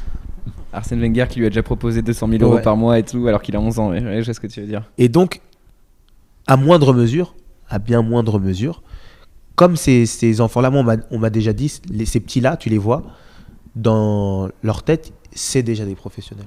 Alors qu'il y en aura 1 sur 5. Ouais, il y en aura 1 sur 5, mais dans leur tête, c'est déjà des pros. Ils sont déjà dans cet état d'esprit-là. Et parce qu'ils jouent déjà devant un public, ils ont déjà les pressions, les sponsors, etc. Et bien, à bien moindre mesure, de la même manière, moi, depuis très jeune, depuis 15-16 ans, on m'a mis dans la tête, c'est ça que tu vas faire dans ta vie. Tu vas faire ça. Et donc, C'était une forme de pression négative parfois. Enfin, il y Non. avait un côté de tu vas y arriver et je t'emmène quoi qu'il arrive. Non, c'était que. non, c'était... T'inquiète pas, Parce c'est que là... quand Thierry Henry parle de son père, par exemple, il Ouais, explique non, que ouais.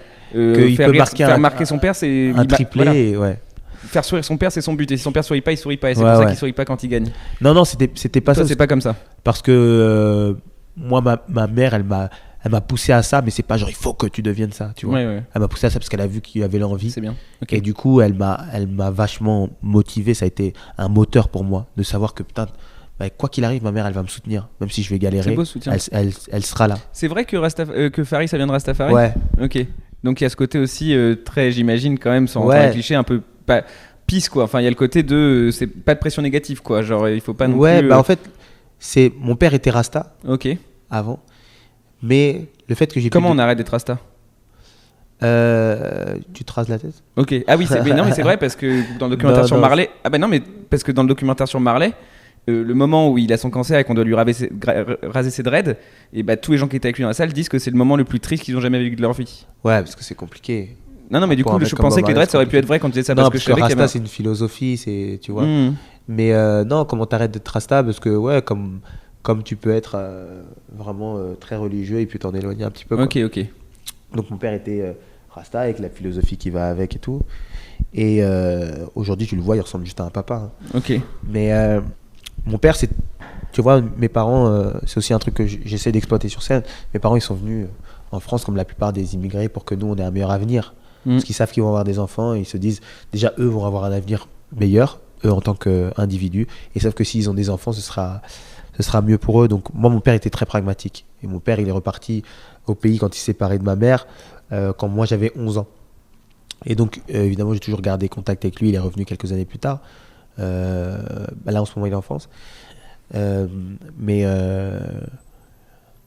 si mon père était resté durant mon adolescence, je ne serais pas devenu un artiste. Ah oui? Ouais, parce que lui, il avait ce côté très pragmatique de il faut que tu fasses des études, il faut que tu aies un vrai métier. Ok. Tu comprends? Et en fait, c'est pas tant le côté cool, un peu des îles de mes parents, c'est plus le côté féminin qui a fait que j'ai pu faire ce métier aujourd'hui. C'est la douceur de ma mère de t'inquiète pas, je suis derrière toi et quoi qu'il arrive, si tu tombes, je serai là pour te rattraper, qui a fait que j'ai pu faire ce métier aujourd'hui. Et donc, il y avait donc ma mère, il y avait cette femme-là, la prof d'histoire, qui pour elle, c'est elle qui m'a insufflé. C'est un peu, c'est l'une des personnes qui fait que je fais ce métier, grâce aussi à mon oncle parce que c'est lui qui m'a fait faire mes premières scènes. Mais elle, c'est elle qui m'a insufflé l'idée que quoi qu'il arrive, c'est ce que j'allais faire de ma vie, que j'étais fait pour ça. Et tu crois qu'il faudrait insuffler cette idée chez les gens en général ou pas? Est-ce que toi, c'est une idée que tu vas, par exemple, si un jour tu as des enfants, tu vas vouloir insuffler à tes enfants? Si je le vois, par exemple, tu vois, Panayotis, c'est un peu mon fils. Ouais, Pana. Et Panayotis Pasco, qui bossait à Quotidien, pour ceux qui ne voient pas de qui on parle, qui faisait des... Il est passé au Café au 7 il y a 2 épisodes. Ah bah oui, je suis bête. Non, mais tous les gens qui vont découvrir cet épisode n'ont pas écouté l'épisode d'avant, mais oui, c'est ça. Et ouais, qui faisait des caméras cachées. Et bah lui, il fait de la scène depuis quelques mois. Parce que ça part d'une envie et d'une découverte. Et en fait, lui, il a vraiment déjà, il est tombé amoureux de ce métier, ce qui est important. Et moi, pour le côtoyer au jour le jour et pour avoir des discussions avec lui, il a un talent pour ça et une vision pour l'humour qui dépasse les connaissances qu'il a sur scène. Ouais. C'est-à-dire qu'il a des idées trop bonnes pour son expérience, tu comprends? C'est pour dire à quel point il est fait pour ça. Moi, quand je le vois, je l'entends parler et il me parle de ses idées parce qu'on travaille ensemble et il a envie de parler de ci et ça. Il a une manière très particulière de voir les choses et il a un vrai talent pour trouver l'angle décalé. Et au jour le jour, il est tout le temps en train d'essayer de faire des vannes et tout, mais surtout, il a une vraie vision de la vie particulière. Tu vois, il a une vraie poésie, une vraie distance dont on a besoin pour raconter des choses. Parce que le stand-up, t'es passé devant ça, tu l'as vu, comme moi. Mais moi, je me suis mis de cette manière et j'ai vu autre chose que toi, t'as pas vu. Et quand je vais te le dire, tu vas dire, ah putain, c'est vrai, on peut le voir comme ça. Tu vois, comme ces dessins un peu trompe-l'œil, où je te dis, bah non, regarde, en fait, c'est une vieille dame. Tu dis, ah putain, oui, c'est vrai, elle était là. C'est ça pour moi, le stand-up. Ouais, je vois ce que tu veux dire. Et lui, il a un talent presque, c'est un gros mot inné, mais tu vois, moi, quand lui, il a envie d'être réalisateur, d'être acteur, pour moi, c'est un stand-upper.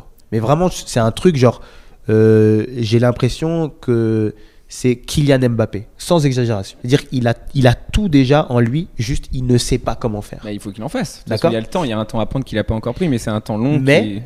Mais lui, il ne sait pas ça. Oui, mais je l'ai vu. Mais de toute façon, je l'ai vu. Mais on a parlé. À partir du moment où il a mis pour moi en adéquation sa vie pour pouvoir faire ça, et c'est-à-dire accepter de jouer les soirs, accepter de faire moins de soirées, accepter de gagner moins d'argent, accepter tout ça, et de le faire avec autant de plaisir, avec autant de tout ça, etc. Parce qu'il a pris beaucoup de risques. Ouais, oui, c'est sûr. C'est un vrai choix qu'il a. C'est lui qui a choisi de quitter Quotidien. Bah oui, bien Quotidien, sûr. c'est l'une des plus grosses émissions en France. Ah non, mais aujourd'hui. C'est un vrai choix qu'il a fait. Et en plus, à son âge, il a 19 ans. On parle des mecs de moins de 65%, qui veulent plus de 65% des moins de 30 ans qui veulent être connus. Il en fait évidemment partie parce que c'est cette génération-là. Et malgré tout, son envie d'être artiste, elle prend le dessus. C'est ouf. Et en fait, tout ça, ce dont je te parle, il ne le sait pas. Ouais.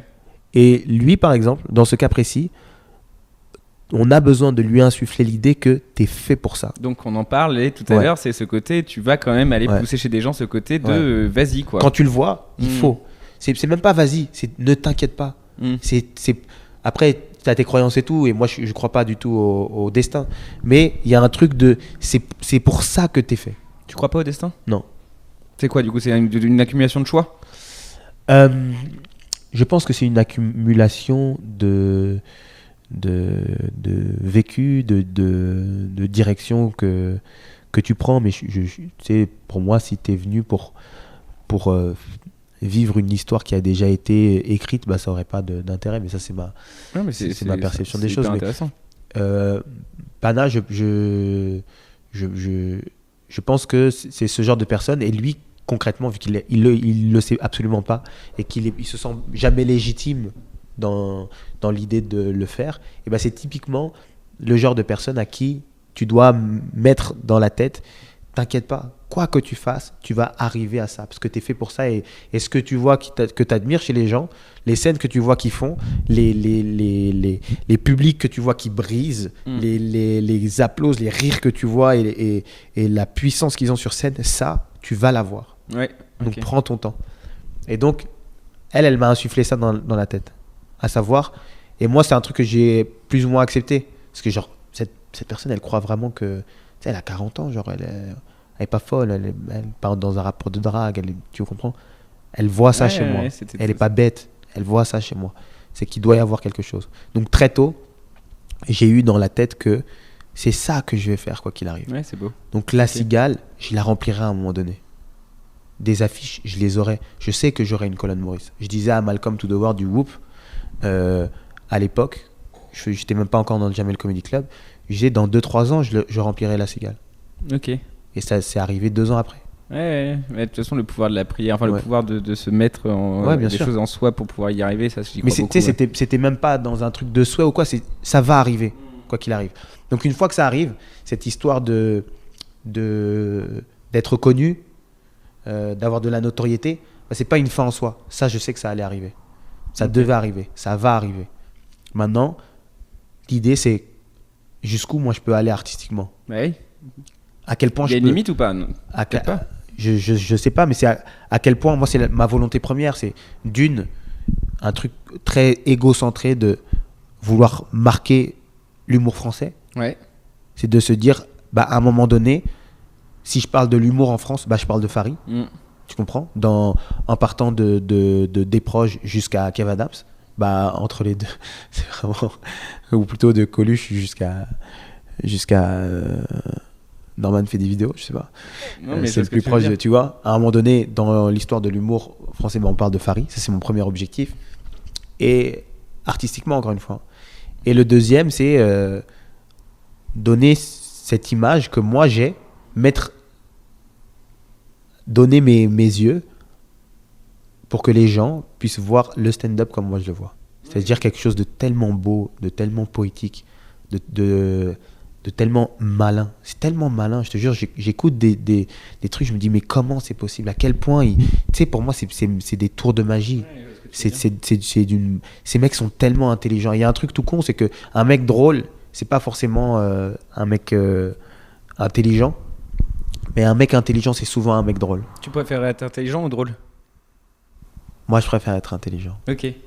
Ouais. Okay. Dans l'absolu, j'aurais préféré. Ouais. Ok. Mais après, moi, j'ai une... tu finis jamais d'apprendre, hein, mais moi, j'ai une grosse... un plaisir illimité à apprendre. Donc, si j'avais été ce mec hyper intelligent et connaisseur surtout, bah, je pense que je serais plutôt celui qui a tendance à étaler sa culture. Okay. Tu comprends? Alors que moi, de la même manière que quand il y a des mecs drôles, je préfère m'écarter et rire, et ben j'adore être assis à table avec un mec qui connaît 10 fois plus de choses que moi, et juste vas-y, parle-moi, raconte-moi des choses. Ouais, je sais ce que tu veux dire. Ouais. Ok. Mais dans une discussion, je préfère 10 fois la conversation qu'on a là qu'une conversation où on fait que des blagues. Oui. Ouais. Oui. Moi, de toute façon, après, c'est pour ça que je crois aux vertus de la conversation longue. Hein, c'est qu'on arrive à des choses qui sont plus deep que. Non, mais tu vois, il y a des humoristes qui ne peuvent pas ne pas parler sans faire des blagues. Après, quand t'es Norm Macdonald et que t'arrives à associer le fond et la blague toutes les 20 secondes, c'est incroyable, quoi. C'est-à-dire que. Mais effectivement, moi, le but. Ça, c'est. Mais tu vois, même David Letterman, là, son nouveau show, il n'y a pas forcément beaucoup de blagues. Hein, c'est 1 heure de discussion. Il n'y a pas forcément. Le but, c'est de parler, mais je pense que. Mais c'est vrai que ça, c'est vraiment l'étape au-dessus. Et ça encore, tu vois, tu viens de mettre le doigt sur un truc, c'est vraiment les Super Saiyans de l'humour, quoi. Genre, le mec, il te raconte un truc, c'est tellement intelligent et c'est drôle. Et pour moi, le summum de ça, c'est le TED Talk. Pour moi, c'est des stand-uppers, ces mecs-là. J'ai vu des trucs qui m'ont bouleversé. Ah, je te jure. Ouais, mais c'est marrant parce que moi j'ai quand même besoin de ce rire parce que si tu veux, je suis passionné, tu vois, je regarde beaucoup, j'aime beaucoup par exemple les discours d'Obama, j'aime beaucoup les discours. Mais les TED, je te jure, je t'en montre. Les mecs, c'est des stand-up. Ouais, tu rigoles, ouais. Je te jure, il y a des moments de jeu. Il faudrait que je te le retrouve, je te l'enverrai. Il y a un mec, c'est un professeur, je crois que c'est Pana qui me l'avait montré d'ailleurs. C'est un ancien professeur et tout, et le mec, il fait des moments de jeu. Mais vraiment, où il fait des petites digressions et c'est drôle, il y a des vannes et ça rigole avec un rythme. Tu l'as vu le TED où il montre comment faire un TED? Ah non. Et le mec, en fait, il parle et en fait, il dit voilà, là, je vais vous mettre un. En fait, il commande tout ce qu'il fait, mais sans faire un vrai TED, en expliquant comment un TED est fait de façon mathématique, quoi. Putain. Je te le montre juste après, c'est ouf. Ok, bah écoute, en vrai, putain, ça fait 1h15 qu'on parle, on est bien, hein, genre. J'avais noté un truc, tu vois, par exemple, parce que t'as l'air tellement pisse entre guillemets, mais en même temps, tu dis des choses. C'est quoi le dernier truc qui t'a révolté, par exemple? Il y a vraiment, il y a des trucs qui peuvent te faire sortir de tes gonds ou pas? On a l'impression que non. Ouais.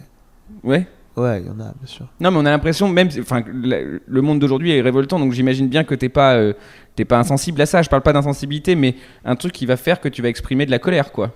Ouais, bien sûr. Bien sûr, mais en fait, moi, tu vois, quand on parle de humoriste engagé, moi, c'est pas un truc auquel je crois. Oui, non, de toute façon, faut pas mettre de mots dessus, quoi. Ah, mais c'est un truc qui revient souvent, et moi, c'est pas un truc auquel je crois. Moi, je pense que c'est vraiment, tu pars d'émotions. Et si à un moment donné, tu as l'impression d'être engagé, c'est parce que c'est la résultante d'une émotion. Genre, ce truc-là m'a révolté et j'ai besoin d'en parler. Et c'est pas genre, je vais changer des choses, tu vois. Parce que je pense pas qu'on ait cette portée-là. En tout cas, on doit être très peu à pouvoir le faire. Tu vois, on sait, Hannibal Buress, il a eu un gros impact sur MeToo et Bill Cosby, parce qu'il était à l'origine de ça, mais voilà, je pense qu'il y a très peu d'élus qui peuvent avoir une influence sur le reste de la société. Après, ouais, il y a des, tu vois, ce que j'ai raconté sur Miss France, c'est un truc qui m'a vraiment révolté. C'est un truc qui m'a vraiment révolté parce que... Là, pour rappeler rapidement, enfin, elle a dit n'importe, enfin, ouais, c'est quelqu'un qui a encore dit n'importe quoi. C'est les mots Ouais, c'est même pas elle en fait. Oui, mais parce qu'elle dit, elle a dit une fille. Il y a bien une fille, une blonde qui a été élue, une brune, une fille avec une crinière de lionne et pourquoi pas une rousse. Et genre nous on dit, et il y a d'autres gens qui sont pas noirs qui disent bah, c'est pas normal ça, parce qu'en fait juste avant elle dit des couleurs de cheveux et là elle fait un lien avec un animal et donc c'est bizarre, dit dans ce cas-là des cheveux bouclés. C'est une crinière de lionne, en fait, ça veut rien dire en plus. J'avais jamais vu ça comme ça, mais en plus, ça n'a aucun sens, oui. Mais c'est une expression qui existe. Ok, je connais, okay. Mais en tout cas, oui, pas. Et les gens, ils se disent non, mais attends, crinière de lionne, on le dit dans plein d'autres trucs, je comprends pas pourquoi il y a un débat là-dessus. En fait, le problème, c'est pas qu'elle ait dit crinière de lionne. Le problème, c'est la comparaison qu'elle fait par rapport aux autres. Pourquoi tu dis brune, blonde, et là, tu dois dire un comparatif avec un animal? Tu comprends? Et ça veut pas dire que toi t'es raciste, ça veut dire que tu es indélicate. Tu comprends? Et c'est pas grave en soi. Parce que je pense qu'il y a un problème de mots, et je suis sûr que le racisme aujourd'hui, il vient de du langage. En plus, c'était juste avec des cheveux bouclés, quoi. Oui, voilà, oui, tu peux dire ce que. Oui, non, mais il y a des mots techniques pour le dire, mais cette meuf-là, à ce moment-là, elle voit pas le problème, je crois. Et en soi, c'est pas grave. Je te jure, c'est vraiment pas grave. Juste, fais gaffe. Ça, c'est indélicat. Le problème de cette histoire, c'est que quand nous, on va dire, et je dis nous, je veux pas me séparer du reste des Français. Je dis nous, il y a plein de gens qui sont pas noirs qui ont réagi à ça. Mais le problème, c'est que quand tu vas dire, fais gaffe, ça c'est délicat, moi je peux le prendre mal, parce que tu vois, quand je suis au collège, on me dit, la crinière de lionne. Et ça me... Ouais, bien sûr. Quand tu vas dire ça, il y a des gens qui vont dire, oh, ça va, c'est bon les gars, vous en faites des tonnes. Mais non, en fait, déjà de base, on nous respecte pas. Déjà de base, on n'existe pas beaucoup dans le paysage français. Déjà de base, on nous a parqués en dehors de la ville, on nous a parqués entre nous, on nous a mis dans des cités, genre banlieue 13, c'est vraiment pas très loin de la réalité. On a mis nos parents là-bas alors que la plupart d'entre eux aident la France, qui font des métiers que le reste du monde ne veut pas faire. Et nous, on n'a pas, c'est pas nous qui avons dit qu'on allait être là. En fait, je suis sorti du ventre de ma mère, j'étais là. Ouais, c'est ouf. D'accord ? Et j'ai grandi de la même manière que toi, avec les mêmes références. D'accord ? Quand nous, on va dire ça, oh, mais vous en faites des tonnes, arrêtez, c'est bon, c'est vous. Et moi, j'ai entendu et c'est ouf parce que j'ai eu ce débat-là avec ma copine. C'est genre, c'est vous qui avez l'esprit tordu. Tu comprends? Alors que, tu sais, c'est ma meuf, donc ça veut dire qu'a priori, elle est plutôt ouverte d'esprit. Mais même là-dessus, il y a eu un clivage de cette personne que je connais hyper bien et qui ne comprend pas pourquoi ce truc-là peut me toucher. Et qui va dire, c'est vous qui avez l'esprit tordu, si vous pensez que... Bah non, en fait, moi, je vais pas jouer le fait... De toute façon, t'as pas le droit à la base de dire si quelqu'un est révolté ou pas, t'as pas le droit de dire, mais non, t'es pas vraiment révolté. Non, mais là, c'est comment même pas... tu sais Tu sais que là, c'est même pas révolté, en plus. Là, c'est non, juste... mais enfin, tu ressens vraiment... Ah, en vrai, tu ressens là, rien, t'as pas le droit de dire touché. quelqu'un. Ça m'a touché, en fait. Mais ça, faut que les gens ils comprennent, t'as pas le droit de dire aux gens, non, t'es pas vraiment touché. Exactement. Ça n'existe pas, ça. Et moi, c'est ça qui m'a rendu fou. Ça m'a rendu fou parce que quand tu rentres dans ce débat-là, les gens disent, ils osent te dire t'as pas le droit de ressentir ça. Comment tu peux m'interdire de ressentir quelque chose? Comment tu peux me dire toi t'as pas à être vexé de ça alors que toi t'as pas vécu ce que moi j'ai vécu? Tu l'as pas vécu. Tu connais pas les regards. Tu connais pas les mauvaises phrases qu'on a pu avoir. Et encore, moi j'ai eu une enfance douce. Je te parle pas de Farid Chamek qui m'a déjà raconté que quand il jouait dans des champs, qu'il était dans la banlieue de Lyon, il y a des mecs qui lui tiraient à la carabine du gros sel et qui devaient enlever le sel dans ses cuisses, et c'est parce qu'ils étaient arabes. Ça, c'est une réalité en France que les gens oublient ou qu'ils ne veulent pas voir. Ils veulent pas la c'est voir. Que toi, pour toi, tu vas dire ouais, mais c'est pas grave de dire Kinner de Lyon. Il y a des mecs qui se servent de ça. Et c'est la même polémique sur le pull H&M. Ouais, pull H&M, c'est la même chose. Sachant que les gens, ils voient pas que le pull H&M, regarde toutes les pubs H&M qu'il y a eu depuis que ça existe, des noirs comme ça, il n'y en a jamais eu. Ils n'ont jamais mis un noir comme ça. Un petit noir. Tu comprends? Ouais, et puis là, et là, comme par hasard, là, on va mettre un noir. Mais t'en es dans le complot limite en te demandant, enfin moi, quand je dis tant, c'est en général, intu général, parce que c'était moi, mais t'en es dans le complot à un moment donné en te demandant est-ce que limite on n'est pas dans un monde où H&M a fait ça pour avoir ce buzz? Moi, je suis convaincu de ça. Moi, je suis convaincu de ça. C'est chaud. Je suis convaincu de ça parce que si nous, on voit qu'il y a la polémique, qu'il y a une polémique, c'est que eux ils le voient aussi. Oui. On n'est pas des visionnaires tous. On voit que c'est bizarre ce petit. Mais alors du coup, on parlait justement de le ressenti, etc. Les réactions, on parle de réactions des gens qui ont réagi, etc. Est-ce que aussi les réseaux sociaux et Twitter en particulier, mais tous les autres, empêchent pas une vraie évolution sur ce genre de débat, parce qu'en fait, ça empêche la discussion, quoi. Tu postes un truc et c'est figé. Ouais. Et surtout qu'il y a trop de. Est-ce qu'il ne faudrait pas y avoir des discussions et des choses au lieu de réagir? Enfin, est-ce qu'on ne devrait pas dire aux gens, entre guillemets, d'arrêter de réagir, de penser de cette seconde? En fait, moi, c'est ce que j'essaye de dire sur scène en ce moment, mais je n'ai pas encore réussi à le rendre drôle. Mais si tu veux, je pense que beaucoup du racisme pourrait être enlevé si les gens réfléchissaient 7 secondes avant de parler ou de poster. Parce que c'est ce que j'essaie de dire sur scène pour l'instant, mais j'ai pas encore trouvé l'angle vraiment qui fait rire, mais c'est que on n'a jamais entendu une phrase comme de toute façon tous les mêmes après 10 secondes de réflexion. Tu vois ce que je veux dire? Tu peux pas dire des absurdités telles que celle-ci, et je pense que les gens ils sont dans l'immédiateté de leurs sentiments. Je suis pas sûr de ça, parce que tu sais, il y a des mecs qui arrivent à intellectualiser leur racisme. Profondément haineux, il y en a, mais je veux dire, il y a des gens qui arrivent à l'intellectualiser et à te l'expliquer. Ce truc à ce point-là, quand tu vois Finkelkraut. Ouais. C'est. Mais c'est la peur, ça. C'est ce que disait Jacques Brel. C'est la peur. J'en voudrais jamais aux gens qui sont bêtes, j'en voudrais toujours aux gens qui ont peur. Ouais, mais c'est la peur servie par de la théologie, de la philosophie, de l'intellect. Les mecs, c'est des mecs brillants qui savent des trucs que t'en sauras peut-être pas la moitié dans ta vie. Mais... Tu vois, c'est une discussion que j'ai déjà eue avec Kader, mon metteur en scène. Je lui ai dit, mais tu sais, c'est fou parce que ces mecs-là, c'est des mecs brillants et intelligents. Et tu sais, nous, on pense qu'on a raison. Et eux aussi, ils pensent qu'ils ont raison. Et ils ont fait beaucoup d'études. De l'autre côté, il y a des gens qui ont fait beaucoup d'études. Qu'est-ce qui fait que peut-être c'est pas eux qui ont raison? Et il m'a donné une réponse incroyable. Je dis Kader, qu'est-ce qui nous dit, nous, que peut-être c'est pas eux qui ont raison? Il m'a dit, parce que eux, ils se posent pas la question. Ouais, c'est ouf. Ouais, c'est ouf. C'est exactement ça. Et c'est exactement ça. Manque de, enfin, c'est fort ça. Ouais. Vrai. Et ça crée des débats. Ça crée des débats qui ont plus de sens. Tu vois, moi j'ai essayé de réagir et j'ai fait une comparaison avec les roues. D'accord? Parce que mon idée, c'était de montrer que... parce que pour moi, cette fille-là, elle se postait un peu en les roues ont souffert, alors voilà, on fait quelqu'un qui... Tu vois? Et moi, j'ai essayé d'expliquer ce que c'était que subir le racisme en tant que noir. Qu'est-ce que c'était que d'être coincé là-dedans, tu vois. Le mot c'est coincé ? Ouais. Ouais. Je pense que c'est coincé parce que il y a beaucoup de gens qui changent pas d'avis là-dessus. Ok. C'est coincé dans cette... Parce que je te dis, moi j'ai une vie plutôt facile et dans mon domaine c'est facile. Mais au même titre qu'être une femme, oui. dans la vie de tous les jours c'est compliqué. Même si tu réussis ta vie. Être noir, beaucoup moins aujourd'hui qu'avant. Mais, et donc j'ai essayé de m'appuyer sur ça pour pouvoir expliquer mon propos. Et les gens ont pensé que j'étais en train d'attaquer les roux. Tu comprends ? Il y a eu un débat de mais attends, être roux aussi c'est pas facile. Comment tu peux mais en fait il n'y a pas de comparaison, c'est deux choses différentes. C'est ça que j'essaie de dire. Je vois, mais que les gens ils en arrivent pas, c'est ouf dans la réflexion. Ce que je veux t'expliquer, c'est que en fait, ouais, il y a des gens qui vont se moquer de toi et c'est triste.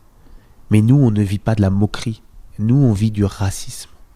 D'accord, les gens, ils ont écrit des articles sur la haine, sur les roux, etc. Je suis pas en train de dire qu'on ne haït pas les roux. Je dis que si t'es roux, ça va pas t'empêcher d'avoir un métier que tu veux. Oui, non, mais de toute façon, t'as même pas besoin de te justifier. Non, ouais, mais oui, t'es obligé, t'en es obligé. Les gens ne comprennent pas ça, tu comprends ? Si t'es roux, ça mais va est-ce pas... que par exemple, le fantasme aujourd'hui, c'est pas d'écrire le texte parfait pour qu'il y ait plus personne qui puisse réagir ? Ouais, mais ça c'est le fantasme. Tu sais, même quand t'as des gens extrêmement brillants qui prennent la parole, il y a toujours des mecs qui vont te dire l'inverse. Tu peux jamais mettre tout le monde d'accord. Il y a jamais ce moment comme dans les films où tu peux partir en mode ça y est, j'ai eu raison, salut, je m'en vais. Quand t'es sur scène, oui, parce qu'ils peuvent pas te répondre. La scène, c'est bien pour ça. La scène, c'est bien pour ça. Mais ouais, moi là-dedans, ce qui va m'intéresser, c'est surtout la polémique, c'est le fait que les gens puissent réagir, que ça crée de la discussion, que tu vois. Et nous, c'est ce qu'on aime dans le stand-up, parce que quand tu vas aborder ce genre de sujet, il y a des dans le public, tu comprends. Mais c'est vrai que les réactions des gens, tu peux jamais les anticiper. Et souvent tu tombes sur des trucs vraiment complètement saugrenus, sur des détournements de ce que tu as dit, et les gens veulent pas juste s'arrêter à tes propos, ils veulent interpréter.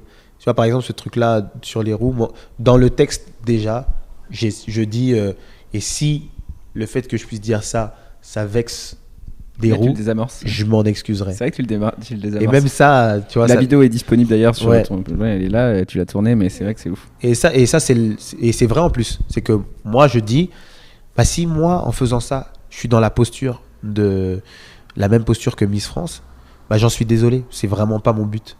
Parce que moi, à aucun moment, je dis que c'est pas grave et c'est pas de la moquerie. J'essaie de montrer quelque chose. Et à la fin de la vidéo, en plus, je dis, c'est un grand pays, la France. C'est un beau pays, la France. C'est un pays dans lequel on peut dire cette année, ça va être une rousse. Tu comprends ? Et malgré ça. Non, mais en plus, chapeauté dans tout ça, il y a aussi la discipline qui est le stand-up, et t'as des rires et tu fais une performance aussi, quoi. C'est-à-dire que... mais après, nous, c'est un truc. Non, mais quand on parlait du fait. Ce passage, il est pas dans la vidéo, c'est pour ça. Ce passage, il est pas dans la vidéo, je l'ai coupé avant. Parce que c'était trop long. Parce qu'à la fin, je dis ça. Je dis, je dis que la France, parce que la France, c'est un pays dans lequel, ça aussi, c'est pas dans la vidéo, c'est un pays dans lequel, par exemple, je le dis sur scène, Guerlain, qui est l'une des plus grosses fortunes françaises, qui dit en live à la télé sur une chaîne publique, j'ai travaillé comme un nègre. Déjà, il dit nègre, ça ne pose problème à personne. Je ne sais pas si les nègres ont tant travaillé que ça. Derrière, il n'y a aucun souci pour Guerlain. La marque, il n'y a pas de problème. Il y en a eu très ponctuellement, il n'y a rien eu, quoi. Il n'y a rien eu du tout. Non, c'est ouf. À titre de comparaison, le patron des Clippers. Oui, il s'est fait virer. Ouais, le patron des Clippers, j'explique pour les gens qui vont écouter. Le patron des Clippers, aux États-Unis, une grande équipe de basket, il est propriétaire de l'équipe. Il a une conversation avec sa femme qui est beaucoup plus jeune que lui, où il dit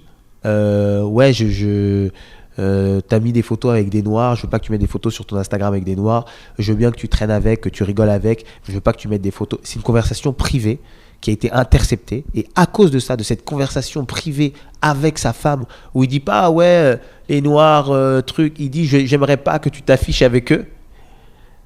Et bah à cause de ça, on lui a enlevé son club. Il a été obligé de revendre son club. Là, le mec, il dit ça en live à la télé, ça ne pose aucun problème à personne. Il y a Charles de Gaulle qui a dit l'Afrique, c'est simple, c'est noir et ça grouille.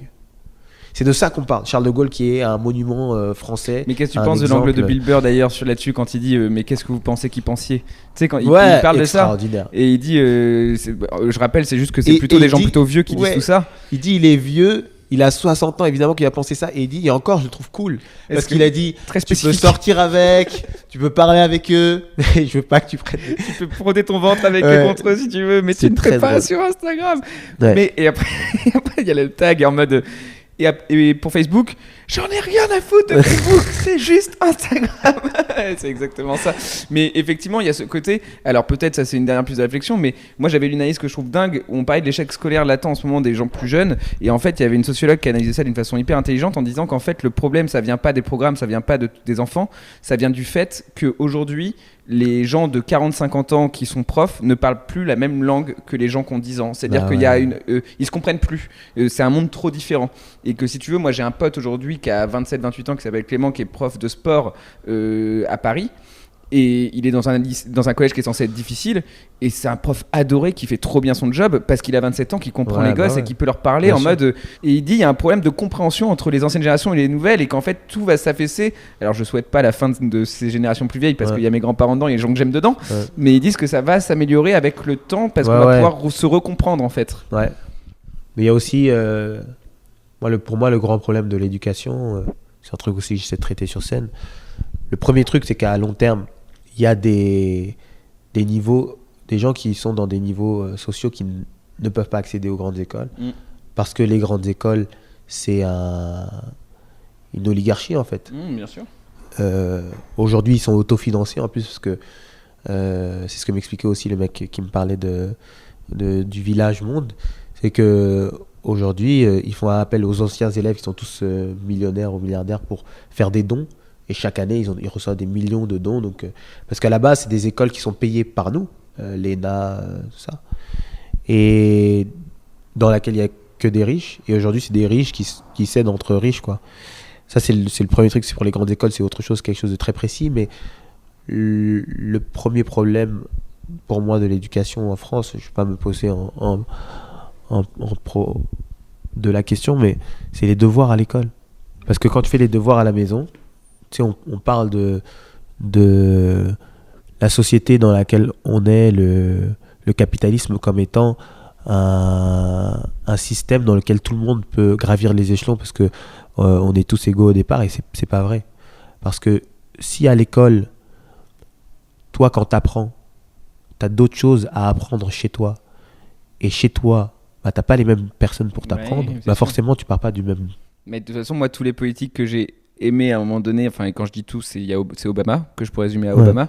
Le mot qui revient à chaque fois au début de toutes ses pensées, c'est l'égalité des opportunités. Après, le reste, on s'en fout, mais juste l'égalité des opportunités, effectivement, le fait de faire des devoirs, ça rend les opportunités inégales, quoi qu'il arrive. Les devoirs, les TP à faire à la maison, tu vois, à un moment donné, t'arrives à un niveau de...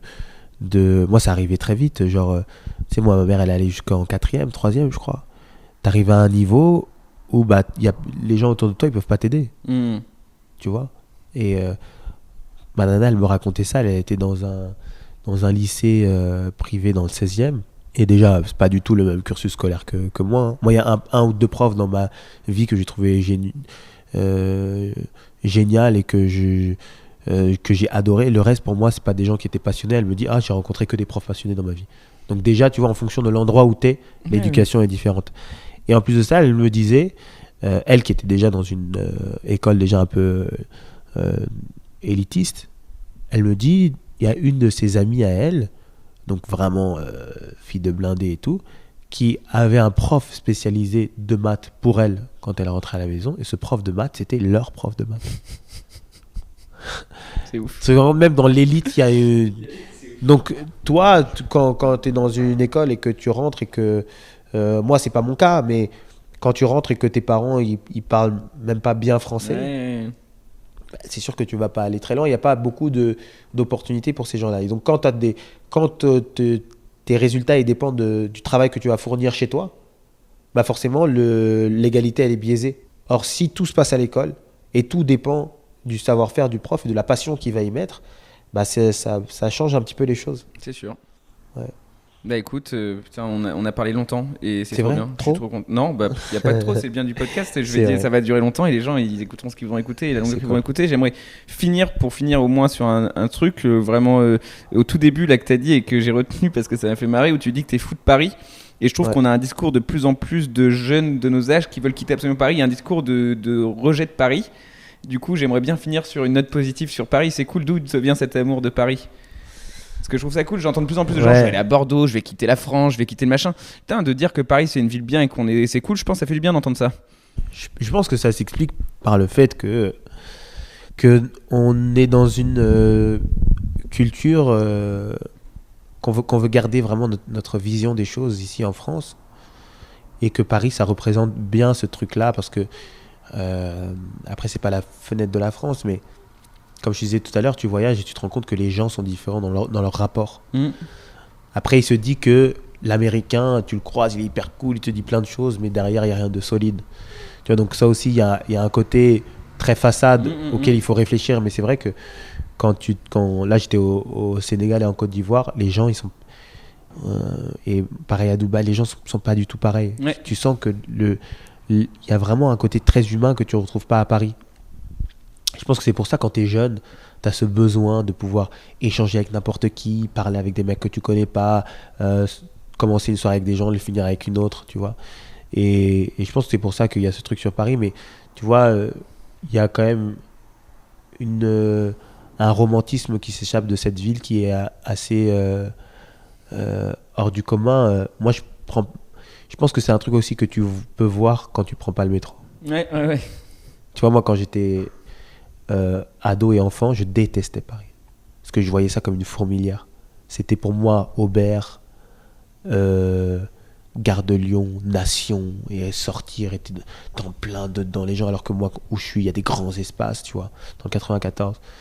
Et j'ai commencé à apprécier Paris quand j'ai eu mon permis et que je rentrais tard le soir, parce que du coup, tu traverses cette ville la nuit, où il y a moins de monde, et tu comprends pourquoi on l'appelle la ville lumière. C'est magnifique. Il y a un truc hyper apaisant, hyper beau, hyper romantique que tu ressens uniquement dans les films, tu vois. Et il y a cette sensation d'être dans un très grand village. Et c'est pour ça que je trouve que c'est l'une des... Je dis, j'en ai pas fait beaucoup, mais c'est l'une des plus belles villes, et je pense que il faut que nous, on reste ici pour pouvoir apporter ce côté humain et faire que ce soit une ville appréciable aussi par ses habitants. Je pense que c'est ça. C'est parti, on va faire ça et c'est cool. Ok, bah écoute, c'était très bien. T'as d'autres trucs à dire? C'est toi qui étais très... Ouais, j'avais un truc à dire. Tout à l'heure, on parlait du langage. Ouais. Et on parlait du goût des mots, tu sais. Et tout à l'heure, hier, j'écoutais justement Christopher Titus, et je me suis rendu compte, nous, on a un vrai fantasme. Peut-être il y a des humoristes qui vont écouter ça, c'est pour ça que je raconte ça. Nous, on a un vrai fantasme sur les stand-uppers américains. Et en fait, on ne pourra jamais faire ça. Je m'étais déjà posé la question de savoir si le stand-up ne pouvait être qu'en anglais, qu'il fallait réinventer un peu le stand-up pour le accaparer en français. Ouais, on ne pourra jamais faire ça, parce que, et c'est un truc que je comprends de plus en plus, parce que d'une, le public est différent. Ils ont une vraie connaissance du stand-up, et s'il y a une bonne vanne, ils vont te l'applaudir comme si tu venais d'arriver sur scène. Et donc, pour eux, c'est comme s'ils jouaient devant que des fans d'humour ici, ou que des amateurs de stand-up, parce que là-bas, c'est une culture. Et au niveau de la langue, ils ont des formulations qui ne peuvent pas exister en français. Ouais. Et qui, de fait, sont beaucoup plus drôles. Ils ont des raccourcis. Allez, up, to, down, Ouais. tu peux changer un verbe avec une ouais, Exactement, c'est ouf. où tu peux lier plusieurs adjectifs à une idée, une notion, une personne. avec ouais, bien sûr. Et j'ai un exemple très précis pour ça. Vas-y. J'ai écouté Christopher Titus, et donc il parle d'un moment où... Donc ça parle de son divorce. Et il parle de quand il était au tribunal, du jugement. Et il dit que sa femme, son ex-femme du coup, elle a dit que elle se faisait battre par lui et qu'il a battu ses enfants depuis qu'ils sont tout petits. Et lui, il dit, le seul truc il dit, il explique que quelle raison il y aurait pour qu'une femme invente ça alors que c'est pas vrai. Il dit, normalement, dans un divorce normal, c'est 50-50. Sauf si il y a des violences domestiques. Donc, s'il y a violence domestique, c'est 100% pour la personne qui a été violentée. Et il dit, moi, la seule chose qui m'ait jamais donné envie d'être violent, de battre ma femme, c'est d'être c'est d'être accusé de taper ma femme, alors que c'est pas vrai. Tu comprends? Et après, il dit ce truc qui ne fonctionne qu'en anglais. Je parle pas anglais, mais du coup, je vais essayer de le faire. Il dit au juge, give me 5 minutes to make her not a liar. Déjà, je l'ai pas battu, mais du coup, laisse-moi la frapper comme ça, elle aura pas menti. C'est ça. En gros, c'est ça. Tu peux pas le dire comme ça. Ça fonctionnerait pas du tout en français. Ouais. Et là, j'écoute ça et je me dis, même si on était aussi bon, on pourrait pas le faire. Mais tu sais que j'avais réfléchi à ça sur la langue quand, j'avais eu la même analyse que toi, je pense, quand tu dis que Gaspard Proust, il fait du stand-up et qu'il y a du stand-up dedans. C'est qu'effectivement. Ah oui, c'est purement et typiquement du stand-up. Ça, c'est un truc sur lequel il faut insister. Alors, moi, je fais une obsession sur le micro, mais ça, c'est un autre problème. Ça, c'est mon obsession perso et je veux pas du tout l'obliger à en prendre un. Mais s'il prend un micro, j'aimerais encore mieux. Mais c'est encore un problème, c'est très personnel. Très, très personnel. Mais par contre, pour revenir à ça, je pense que c'est une erreur parce que, pour le coup, Christophe Orteil, tu sais, on n'a pas. Ouais. Et Ricky Gervais, qui est l'un des plus grands stand-uppers. Ricky Gervais, j'attendais Humanity parce qu'il justement il dit dans ses interviews qu'il fait du stand-up depuis peu, qu'il a vraiment l'impression d'en faire vraiment depuis peu. Et je me suis dit, putain, il va prendre un micro pour Humanity, il en fait pas. Je vais me calmer avec le micro, c'est mon problème et je vais le gérer. Mike Birbiglia. Non, mais je vais gérer mon problème. Tu me donnes trop de contre-exemples, je vais gérer, mais c'est un problème esthétique que j'ai, vraiment, j'ai besoin de micro, mais c'est un problème que j'ai. Mais par contre, sur Gaspard Proust, j'avais vu ça là-dessus, c'est de dire, effectivement, il a ce truc j'ai l'impression qu'il a francophonisé le stand-up, quoi, mais pas juste tu vois, oui. Ouais. Il a trouvé la face, le phrasé et les formulations pour stand-up. Et puis le bon angle. Le mec prétentieux qui en fait des tonnes au niveau des formulations, des registres de langage. Ouais, il a vraiment trouvé le bon. Le seul problème, c'est que les gens n'en parlent pas comme du stand-up. C'est le seul problème. Ouais, et puis qu'après le stand-up, pour moi, ça vient aussi un peu avec un lifestyle, entre guillemets. Enfin, lui, il écrit ses spectacles et il les joue, quoi. Ouais. C'est le genre de mec, tu vois, j'aimerais qu'il popine de temps en temps sur des plateaux où, tu vois, genre. Ouais, bien sûr. Il popine, il a dit. Ouais, c'est le mot qu'ils mettent. Il popine. Popine. Ouais, c'est le mot. C'est en 2 mots, hein. C'est pas un mot. C'est pas du verbe popiner. C'est à cause des gens comme toi que les gens veulent quitter Paris. Il popine. Je crois qu'on peut s'arrêter là-dessus. Merci beaucoup, Farid, c'était cool. Merci, lui, c'était vraiment super. N'arrête jamais ce podcast. Ok, je vais essayer, putain. Je crois qu'après avoir vu ça, on peut mourir tranquille.